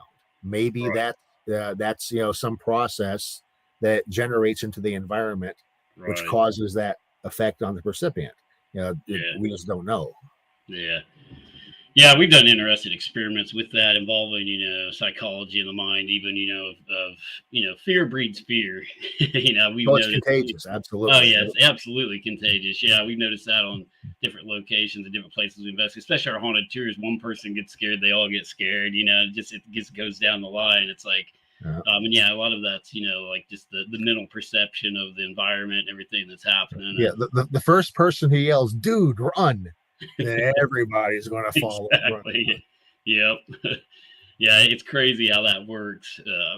That's why, like, it's the whole, people can be influenced to think things that are happening that aren't. It's just even like audio pareidolia and EVP and ITC sessions. Everybody thinks, oh, when stuff comes across these ghost boxes, that's what it's saying. And a lot of times, it's just like pareidolia in photography and stuff. It's audio pareidolia with sounds and audio. You think you're hearing something you're not. Or if I say, hey, I heard help me, well, you're going to automatically hear help me because that's what I heard, Yeah. and That's why, aside from the fact that with EVP, I've never gotten results, but I worked with lots of people who do EVPs and use the ghost boxes and stuff. And, uh, I don't hear 9 times out of 10, I don't hear what they say they're hearing. I hear noise and right. static, and they're saying, "Oh, it's going. My name is Alfred. I'm lost, and I want my mommy." Dude, I Yeah, hear in, right. in some cases, especially with EVPs, I do hear voices to the Hmm. point I'm convinced. Yeah, this is human speech or Hmm. humanish speech of some sort, and there are words, and it's not stray bits of the Howard Stern show on the radio. You Right. don't hear snippets of the theme song from the show. You don't hear now from our sponsor. You hear those 3 word, 4 word, bursts, and then Right. silence, often staccato, and sometimes you can make out words. Uh, but when people are saying, "Oh, it's saying this," it's saying, I died in the triangular field on July 4th. Hmm. I'm not hearing that. It could be saying, "Hi, I'm Rachel. I'm a stripper. I work at the Hustler Club." Yeah. Both both interpretations to me are equally valid. You're hearing Right. noise, maybe, and I think likely in some cases voices. I think the voices are anomalous. There's something strange going on. Yeah. I'm just uh, very often I do not buy the translations that are I being put know. out there. Yeah. And you're right. Once somebody says, "Hey, it's saying my name is John," Yeah. then you're contaminated. Then you're going Exactly. to hear that. Yeah. But if 10 people who are unprimed, if 10 people listen to the same recording independently, usually you're going to get 10 different translations. Yeah. So I yes, with EVPs, I think something anomalous is going on. Yeah. I'm just not convinced you can use it for real communications purposes. And the same with the Frank's box, Hmm. stuff. I just uh, Yeah. it's just with the Ovilus and those speech generators. I'm not a big fan It of goes, those. hurt, Yeah. fear, demon. Yeah. Oh my God, the guy was hurt by a demon. It's Yeah. spewing out random words that no matter what it says, Yeah. you can apply it to this location, to the situation, no matter Right. what it says. Uh, Yeah, I'm not a big fan of the Ovilus or that at all. I mean, I'm not a big fan of those random word generators like that because yeah, I mean it can be pre-programmed by anybody, and we used to use the Phasma box a lot too. And like I was on the edge on that thing, just experimenting with it, and I'm sure you've seen that used. I think Dale uses it quite a bit, but it's like I'm not a big fan of it. I mean, I used to use it quite a bit, and that's why I don't anymore because like I just think it's pre-programmed words that come out at a certain time by the whoever programmed the software. I mean, it yeah, just the pre-programmed words, and eventually, just like there's an old trope that if you give a monkey a typewriter hmm. and let it just peck at the keys, for a million or a billion years, eventually, just by the laws of chance, it's going to type out War and Peace or the works of Shakespeare. If it hits Right. keys randomly enough, I think that's the same things at play with a lot of these audio. devices.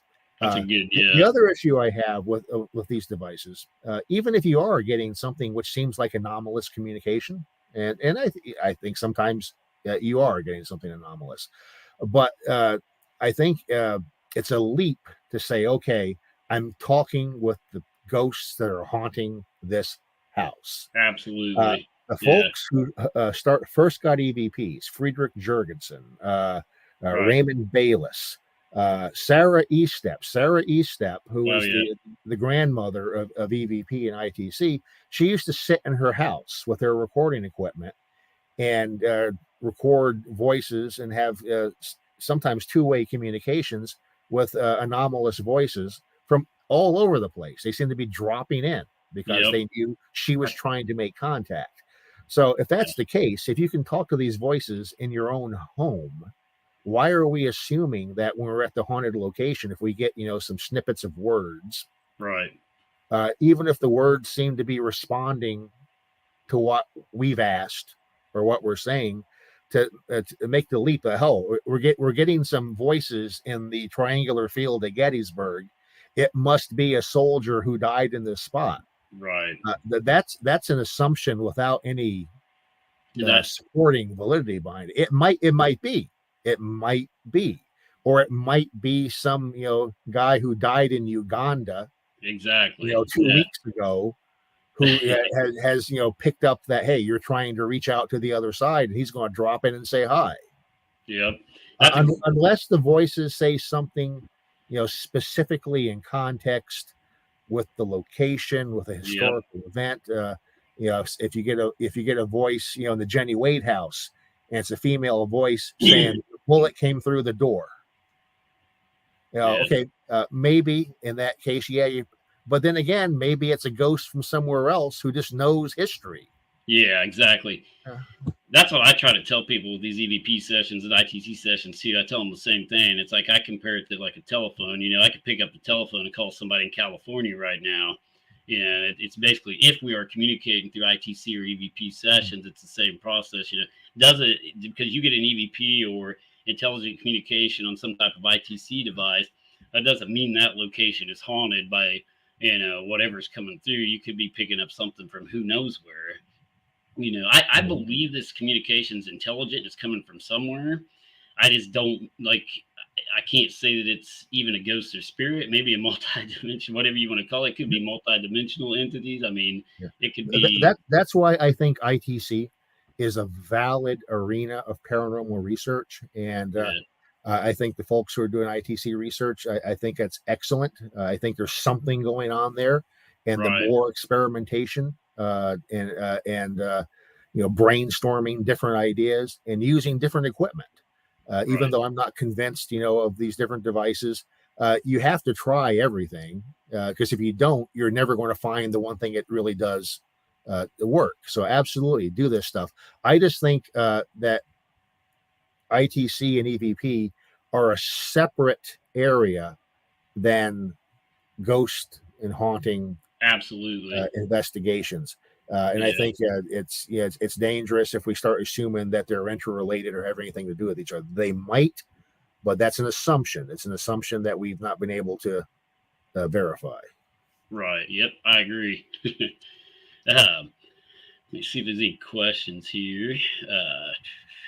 Have you guys got any questions out there? Anybody out there in the live feed? Have you guys got any questions for Randy? We're kind of getting to the 2 hour mark, I think here, Randy, aren't we? Yeah, we're getting there close. So, yeah, if you guys out there watching, if anybody has any cool questions for Randy, throw them out there before the end of the show here. It's been pretty awesome. We've got into some cool subjects and topics tonight, so hope you guys have enjoyed it. I know I have. Let's see. We'll see if anybody throws anything out. But yeah, I'd love to have you guys come down here sometime, or you and Greg, and or whoever wants to come and check some places out. I tell you, yeah, the places that you go to, if they're that active, I'm especially thrilled with the idea of golf balls and Yeah, marbles, materializing. That those are the kind of things I've always wanted to encounter, and I haven't. So, right. if you have a place that's hopping, Oh yeah. and I can get some vacation time, Okay. I'll do a road trip. Awesome. I appreciate that. Yeah, we'll definitely get you in there because, and I don't know. I would say if you wanted to do it, I would go in that September to December time frame because that seems to be when it's most active. For some odd reason, October and November seem to be the most active. Well, you Because know what's different about October and November? That's different than any other time of the year. what's that? Static electricity in the air. As fall and winter start approaching, the trees and leaves start drying out. The air is drier, and there's more electrostatic energy in the air. Hmm. That's just something that happens in the fall into winter. Right. So maybe that's a connection. Maybe that is an It energy could be. source of some sort.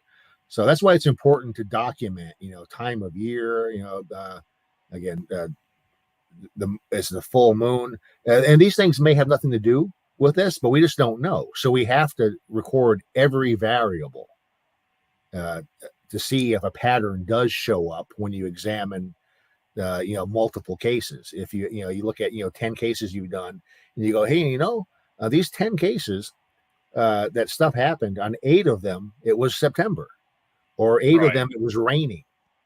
Right. Or most of them there was a thunderstorm going on. These are things which Yeah. might very well mean something. Yeah.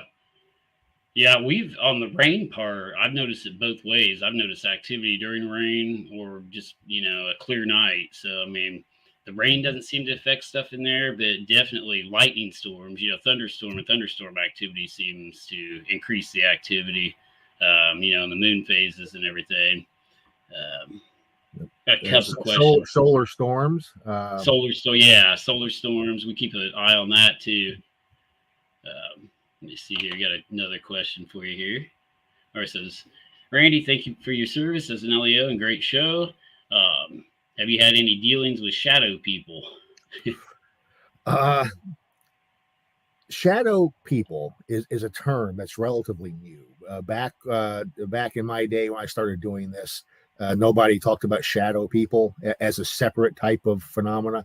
However, people have always reported seeing shadows, and sometimes dark, figures. Uh, while most ghosts look like you or I, Right.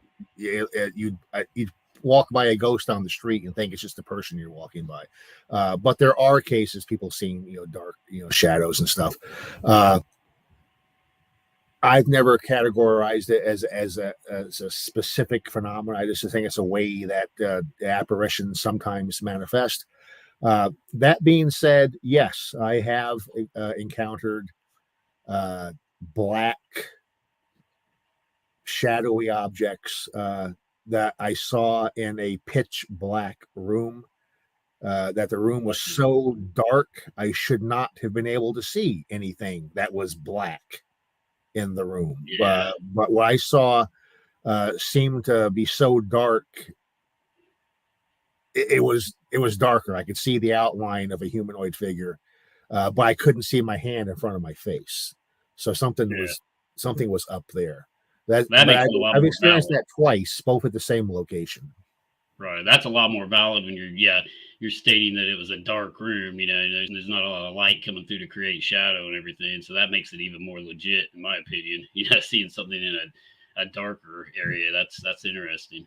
Yep. And before I experienced that, people were telling me because I'd read in different, books, people, encountered, black figures that were, blacker than black and seemed to actually absorb, the light. And I'd read about that, but never could really conceptualize it or picture how that would look until I actually experienced it. So Hmm. now I don't, you know, look at people with a squinted eye when they tell me that because, yep. Right. Yeah, that's interesting. Yeah, thanks for the question, Corey. That was a good question. I think we got one more here. I'm sorry, I don't want to keep you all night. but, I have nowhere else to be. okay, good deal. And I'll throw some more up here. Yeah, has Randy ever experienced any blood-like liquid materializing on the walls like a pine lawn? I forgot about that whole story. Oh my gosh, that's a whole new story about that. I Uh, have I have not.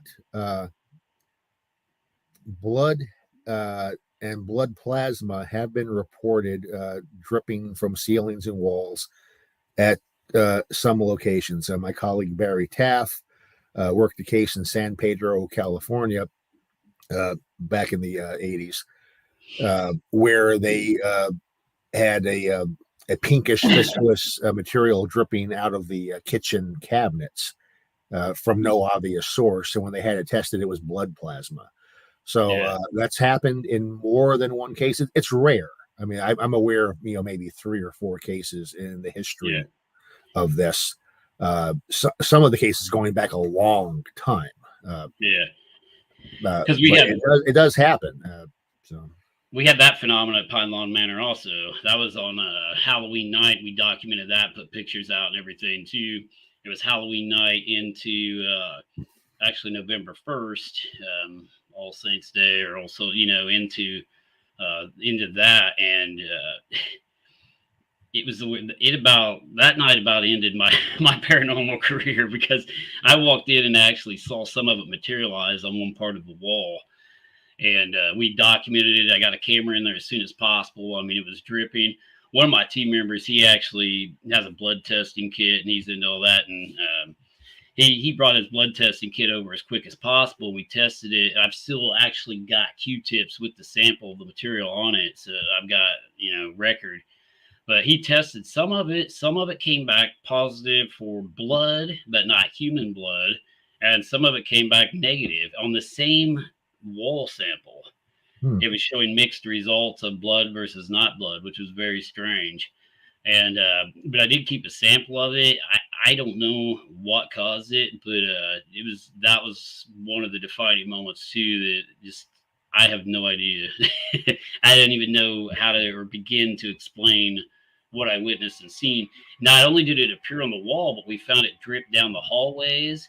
We found it on a chair where one of my team members had previously set a doll. He took a doll out of one of the rooms, and when he had set the doll on this chair, and blood started appearing on the chair where the doll was sitting, like drops of blood.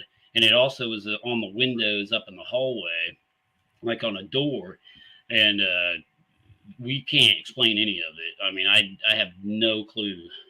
I mean, as bizarre as it is that it materialized at your location, I would wonder, just like the coins.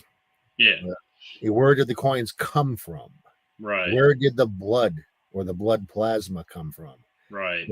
Is there a blood bank at in Seattle that lost a few drops that the poltergeist made it materialize at your location, or even more I guess frightening, was the blood actually paranormally taken out of a human body? Right.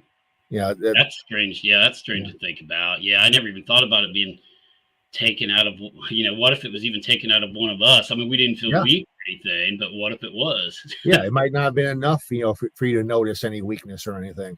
Where did it had to come from? Somewhere. That's very interesting.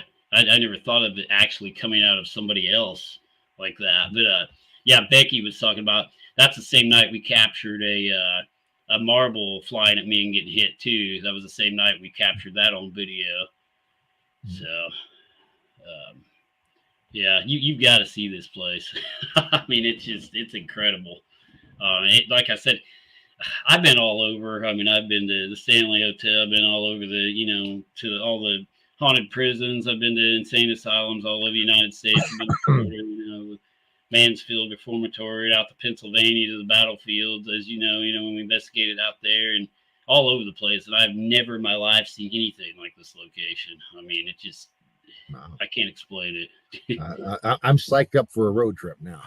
Yeah, you've got to come. I mean, it's awesome. And it's like multiple people witness this. It's not just me saying this shit. I've got hundreds of people that witness this phenomenon on our tours over the months that we conduct them. We actually start them now in September and go to about the second weekend in November. And we have like 30 people a night sometimes on the weekend that witness this stuff, and like it's unbelievable. I mean, there's been people that just left scratching their head. This one guy, he was like a complete atheist. He didn't believe in anything, and he was in a room by himself. and the door was up against the wall, and there was a wall behind the door, and he witnessed marbles start rolling out underneath this door into the center of the room, and the door was actually, swung open against a solid wall. The marbles were coming from underneath the door where the solid wall portion was at. And he opened the door, and like he came running to me, and he goes, "I've completely changed my mind." He says, "I think he went to church the next weekend or something and tried to find." He was convinced there was definitely an afterlife or something after that, But he didn't believe in ghosts, he didn't believe in God, he didn't believe in anything. Complete atheist, complete non religious person, and just totally changed his outlook on life. Seeing that, it was life changing for him. It was kind of weird. That's like, you have all these arch skeptics out there, and Yeah, we should all be skeptics. yeah, absolutely. If any of us encounter anything like we've been talking about, Yeah, the first thought should be is, who's doing this? How are they doing it? exactly. Yep. And that should be the first thought. Then, if that's ruled out, then we look in the other arenas. So skepticism is a good approach, but there are people out there who, there's no such thing. You show me these, videos of your marbles. It's obvious that you faked it. All you ghost investigators are liars and frauds making this stuff up. I've always wondered, what would happen if one of these, vehement, almost religious skeptics, Right. where skepticism is a religion for them. That's their passion in life. It's all. If one of those people were in a place where the door was pushed open to them and no one was there pushing the door, or they saw the marble Right. here right in front of their face, I would love to see. I think their heads would explode. Oh yeah, absolutely. Yeah, it would be cool. And that's what I tell people. I try to find the most skeptical people. Like when I announce these tours during Halloween, I'm like, if you're skeptical, I want you there. I want you to come to this place to experience this. And we've even went as far as, like, there are some small holes in the ceiling that go up into the attic area. We've taken like duct tape and stuff and actually covered all holes that we can find going into the attic, in these rooms and everything. So even though not all of them come from the ceiling down, we can rule out, hey, look, we've duct taped these holes shut. We've duct taped every vent shut that we can find.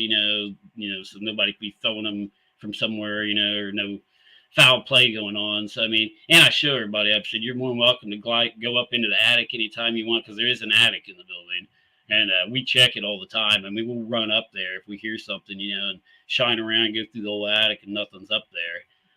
It just Well, a pathological skeptic, they would first say, "Oh, there's holes in the ceiling and somebody's dropping the marbles through," and then you'd show it. No, there's no holes, and we've patched up what's there, and the marbles still come through.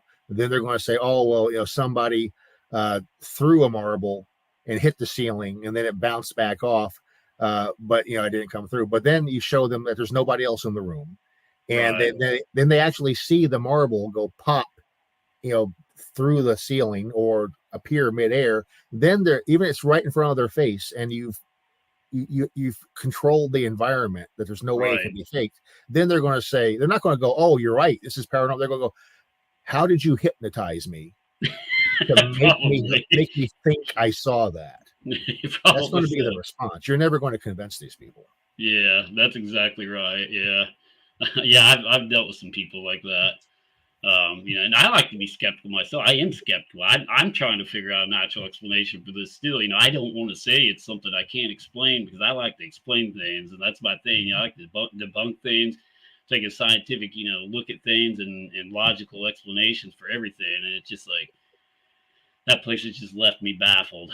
I mean, that's what lit my fire. I was almost done investigating, but that place lit a fire in me.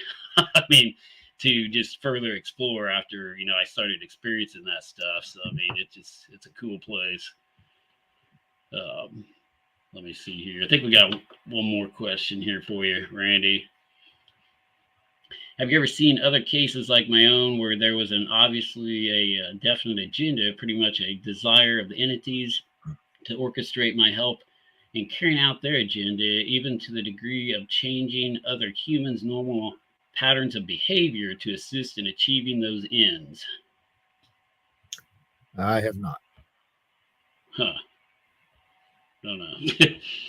Hmm. Um, like, oh, I think that's, wait, you're, yeah, that's a long story. I'd have to talk to you about. He had a case he was telling me about. I didn't realize what he was saying there at first, but yeah, Well, there are cases where people or families even have reported a malign influence in the haunting as altered behavior, maybe of one or more people in the house, and they start acting uncharacteristically. Uh, and in those cases, you're touching on areas involving, possibly obsession, infestation, maybe something, some degree of spiritual possession possibly going on. Uh, you see a lot of that kind of stuff in the works of like Ed and Lorraine Warren, right. where something is malignly influencing the people in the house. Uh, I've never come across that myself. Yeah. Yeah. I don't know what to think about some of their cases, to be honest. I don't know. Some of the things they reported, I have to question. I mean, of course, you're probably questioning some of the things I'm telling you right now. You know, it's just, I guess that's just our nature to question things if we weren't there. Yeah. But So you look at alternative explanations and possibilities, and you sure, wonder, like you do, how else could this have happened? And if something is paranormal, I mean, on the face, paranormal, anomalous, uh, then you say, okay, could it be a ghost, or could it be, living psychokinesis causing this? You, you sure, you have to look at all angles, but that's healthy skepticism. sure, yeah, But I'm healthily skeptical, I believe. But I also am convinced that these phenomena do occur in our right, world, and they always have. yeah, yeah, yeah. That's pretty interesting. That's what I'm thinking too. You know, did this stuff go back, to Egyptian time period or before? You know, has it happened to every civilization of man since the beginning of recorded history, and mankind's been writing stuff down? You know, I mean, is this a new phenomenon?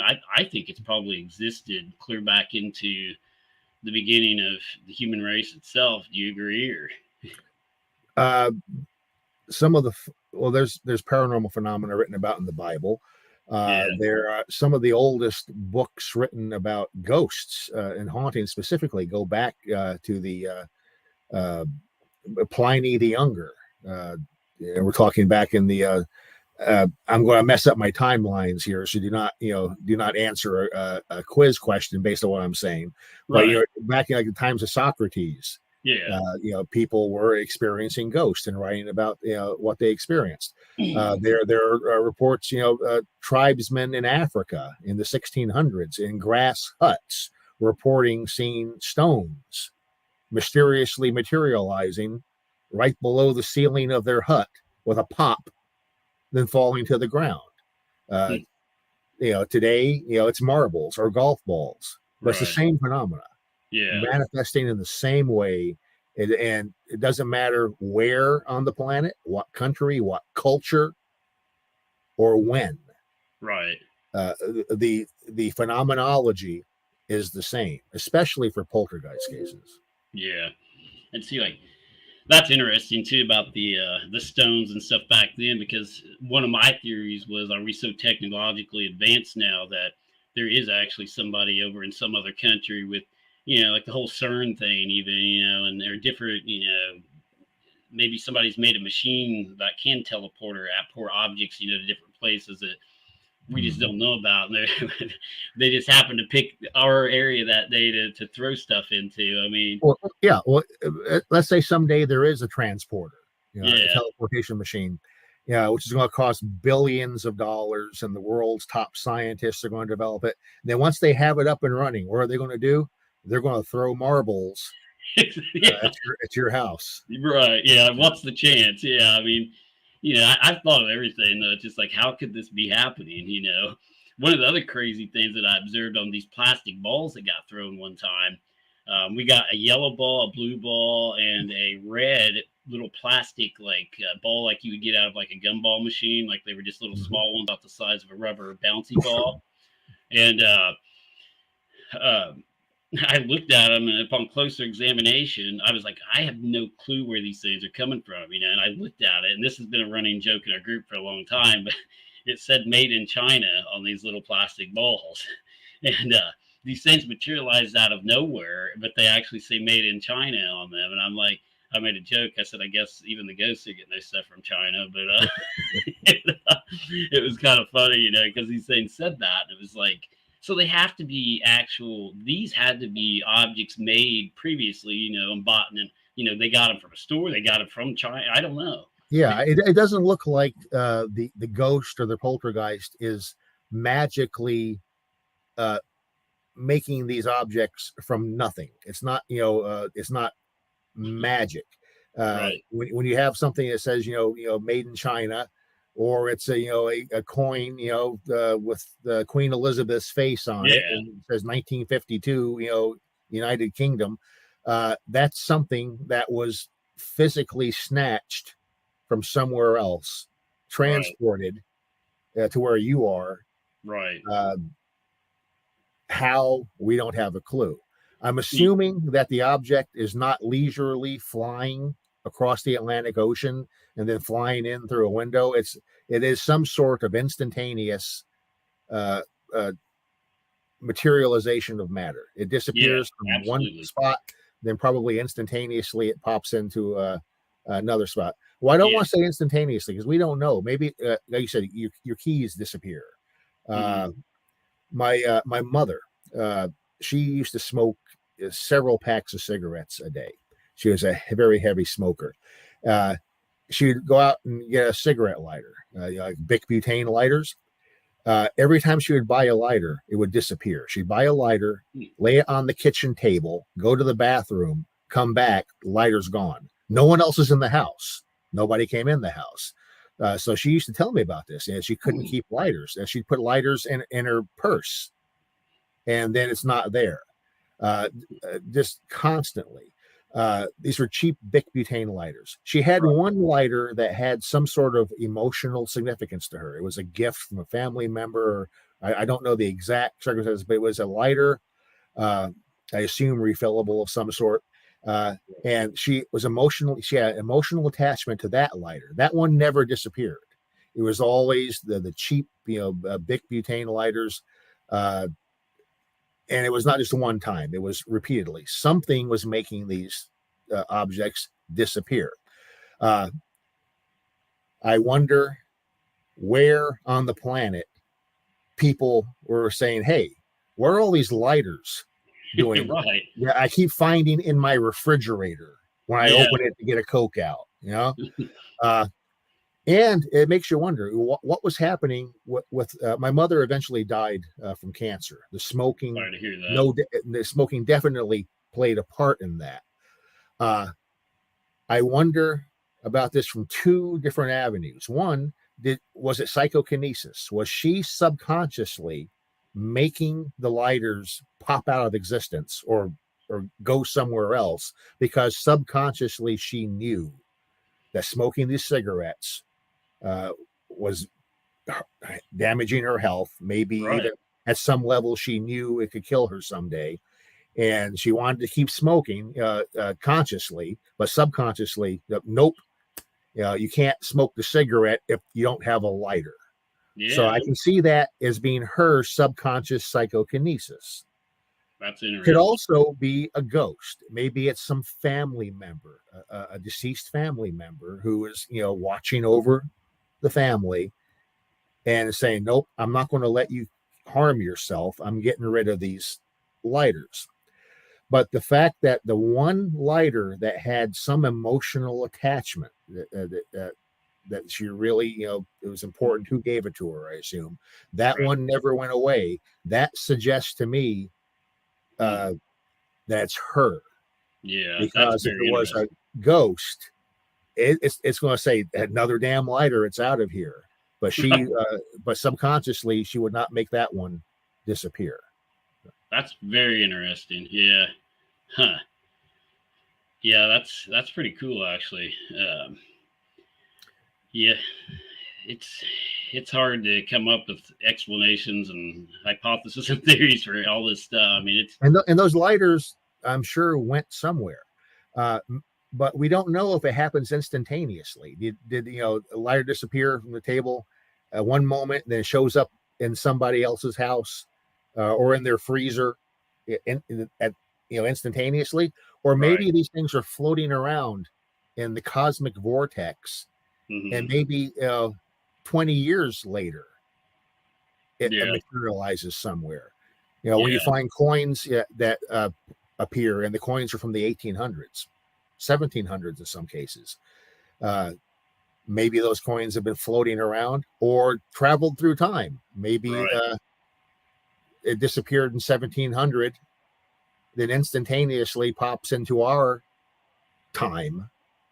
There's so many possibilities with this that boggle the mind. Oh yeah, and that's what when I first started studying this stuff when it was happening to us, I was trying to come up with those explanations too.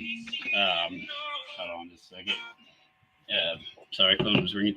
I started to come up with these explanations too as to where it was coming from. Where is this stuff coming from? And that China thing, gave me the whole hypothesis that it definitely has to be coming from our reality or our dimension or something, but then being transported into a separate something like another dimension and then reappearing somewhere else. I mean, I don't know. I don't know how it happens either. But yeah, it's got to be going into another place and then being dropped back into our reality, because it's not seen physically flying from one place to another. And we had letters in Pine Lawn go from the front of the building and dropped into another hallway. We put letters, like those little magnetic letters, out on a table to see if it would spell something. And it did one time. It said "no dead" in the letters when we came back. But Mm. it also dropped a letter in front of somebody in a hallway, and we went and looked, and that letter was missing off the table. So some objects actually come from that location, but others, all the rest of them have usually been not in the building at all. Like these marbles aren't in the building.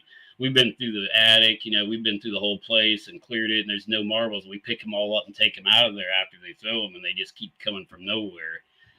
So yeah, that's an interesting theory with the lighter thing too. It's like and the stuff floating around in this cosmic space or vortex of and just being dropped in later on. I don't know. It's hard to think about.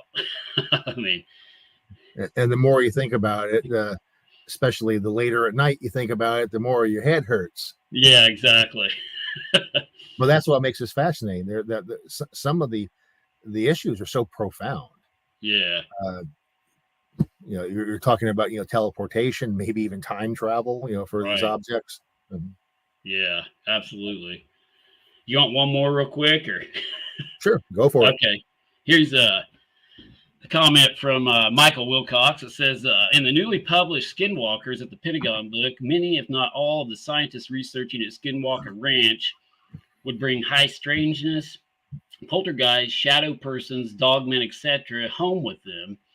Many occurrences that would happen at their home would coincide precisely with activity documented at the ranch. Just reminds me of the materialization that you're discussing. I experienced that activity at an active Pentecostal chapel in Tennessee a few years ago. Stuff was falling. That's kind of Well, interesting. some of these cases, particularly poltergeist cases, do get into some high strangeness issues where very, very bizarre stuff happens. The Skinwalker Ranch, there's a lot of weird stuff going on out there. Crossing from UFOs to cryptozoological sightings to poltergeist phenomena. So that there's something really strange going on there. And I do know that some of the scientists and researchers had stuff follow them home.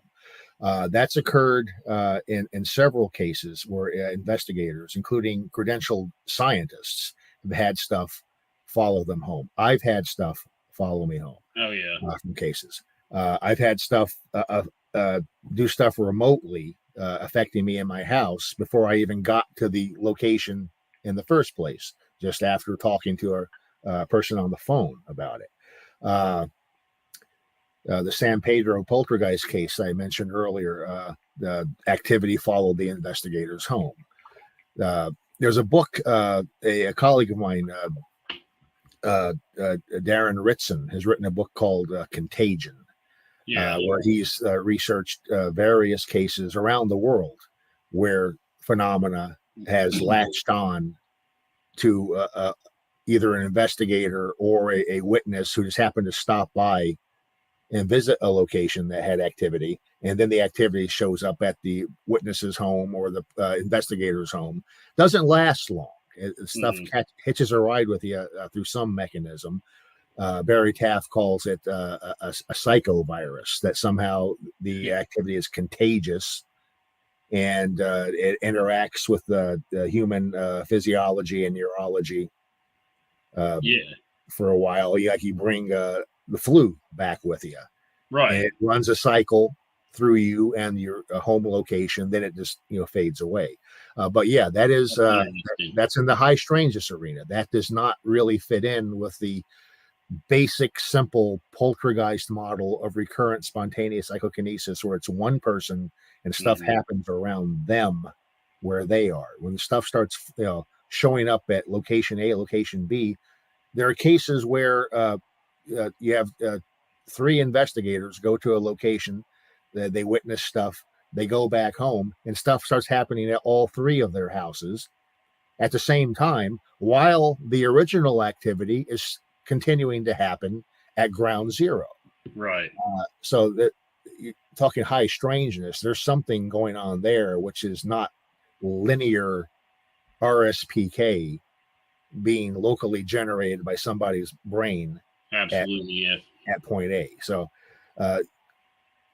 you look into a lot of this, it gets stranger and stranger, and some of our simple models just don't cover it. Right. I have had similar things like that happen too. I mean, where several of us have experienced things at our home after we left a location. All of us was experiencing weird things at our home, or just I don't know. I see what you're saying. It's like the Methodist village we investigated. I actually brought an object home from there, and because they told me to, because we thought it was going to get shut down, and it's getting ready to get sold again, I think, here pretty soon. But they wanted me to take this particular picture home with me to save it, in case it got destroyed later on.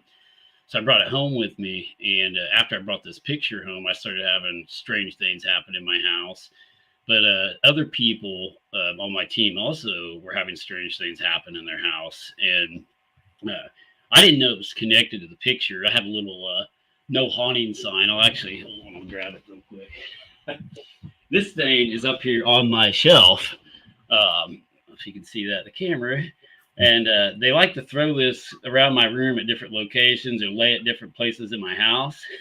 But I guess it's a joke to them because it says no haunting. But that thing will end up all over my house. I'll put it up there, and I've found it in various different locations. And finally, one morning, I was having some strange things happen, and I called out to the lady whose picture this was at the Methodist Village. She was involved. This lady had passed away, and this was actually her picture. It's not a picture of her, just a picture she owned, and her name, she had signed the back of it. Well, I came in here and called out the lady's name one morning, and the picture actually fell over as I done that. And I said, "Is it you causing this activity?" Because ever since I went, this was going all over my house. And ever since I called out her name and the picture fell forward, the activity has stopped. So it was like I identified who was doing it, maybe, and maybe she wants the picture to go back to the village. I don't know, back to the original location. So I may have to take that thing back. But just a lot of weird stuff like that's happened. I mean, and I documented that too. I set cameras up even in my room. I set like trail cameras up, video cameras up in my house, and like one occasion I actually caught it going off the shelf into the middle of the bedroom here with no wind currents. There was no windows open. There's no vents underneath where it took place. I mean, I don't know. And the fact that it's that specific target item, it's certainly suggestive that whatever's at play has a sense of humor. Yeah, absolutely. Yeah. And sometimes that sense of humor is not harmless. Sometimes these things can be very capricious, tormenting, have a nasty streak to them. But in that case, we don't jump to the conclusion that it's something evil. because people can have Right. nasty streaks and be, conniving and do things to torment people. So you don't jump to the conclusion that's, some, evil force, but even if it's a ghost can have an attitude. Oh yeah. You Yeah. know? Yep. So yeah, a lot of strange things. Um, That's why we do what we do. It's absolutely. Yeah. Yeah. Well, it's been a good show, Randy. I've enjoyed this. I could talk all night, but we probably ought to wrap it up sometime. Has the storm hit you yet? it came through briefly. I heard the rain pounding, but it stopped, and I'm still here. Awesome. Well, yeah, I'll get with you too by messenger and stuff after the show and get your contact info. Maybe we can set up a time for you to come check out Pine Lawn. Maybe have Greg, and I haven't seen Kathy Pear on here. She said she wanted to come also. So we may get a small group together if you guys want to go do that and check that out sometime. So. Sounds like a plan. All right. Yeah, they're saying great show. So, yeah, I really enjoyed having you on tonight, and hopefully we can have a part 2 sometime. I can get you back on, on a future date and talk more about some of this stuff. So, everybody's saying great show, and they enjoyed having you guys. So I enjoyed being here. All right. Well, thank you.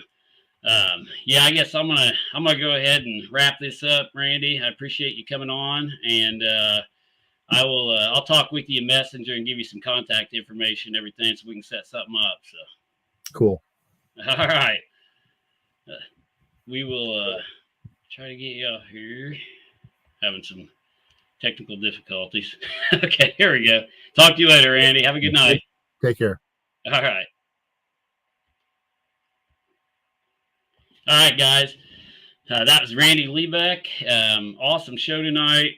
He's been around doing this for a lot longer than what I have. I really enjoyed talking with him, and I learned a lot tonight. And that's awesome when I hear stuff that I've never heard, or theories or ideas. And really cool interview with Randy there. He's an interesting guy. He's got a lot of cool books and collections on parapsychology and paranormal occurrences and poltergeist phenomena. But definitely, guys, check out our Facebook page for upcoming events and tours, and also investigations we're going to be having here. We're going to be doing some live investigations coming up. We didn't get to do our live investigations this weekend at the cemeteries in Lawrence County because I had an incident come up that I had to respond to, so it kind of threw my whole day off, and I did not get to do that. So I'm going to have to do catch-up weekend and do that on a different weekend.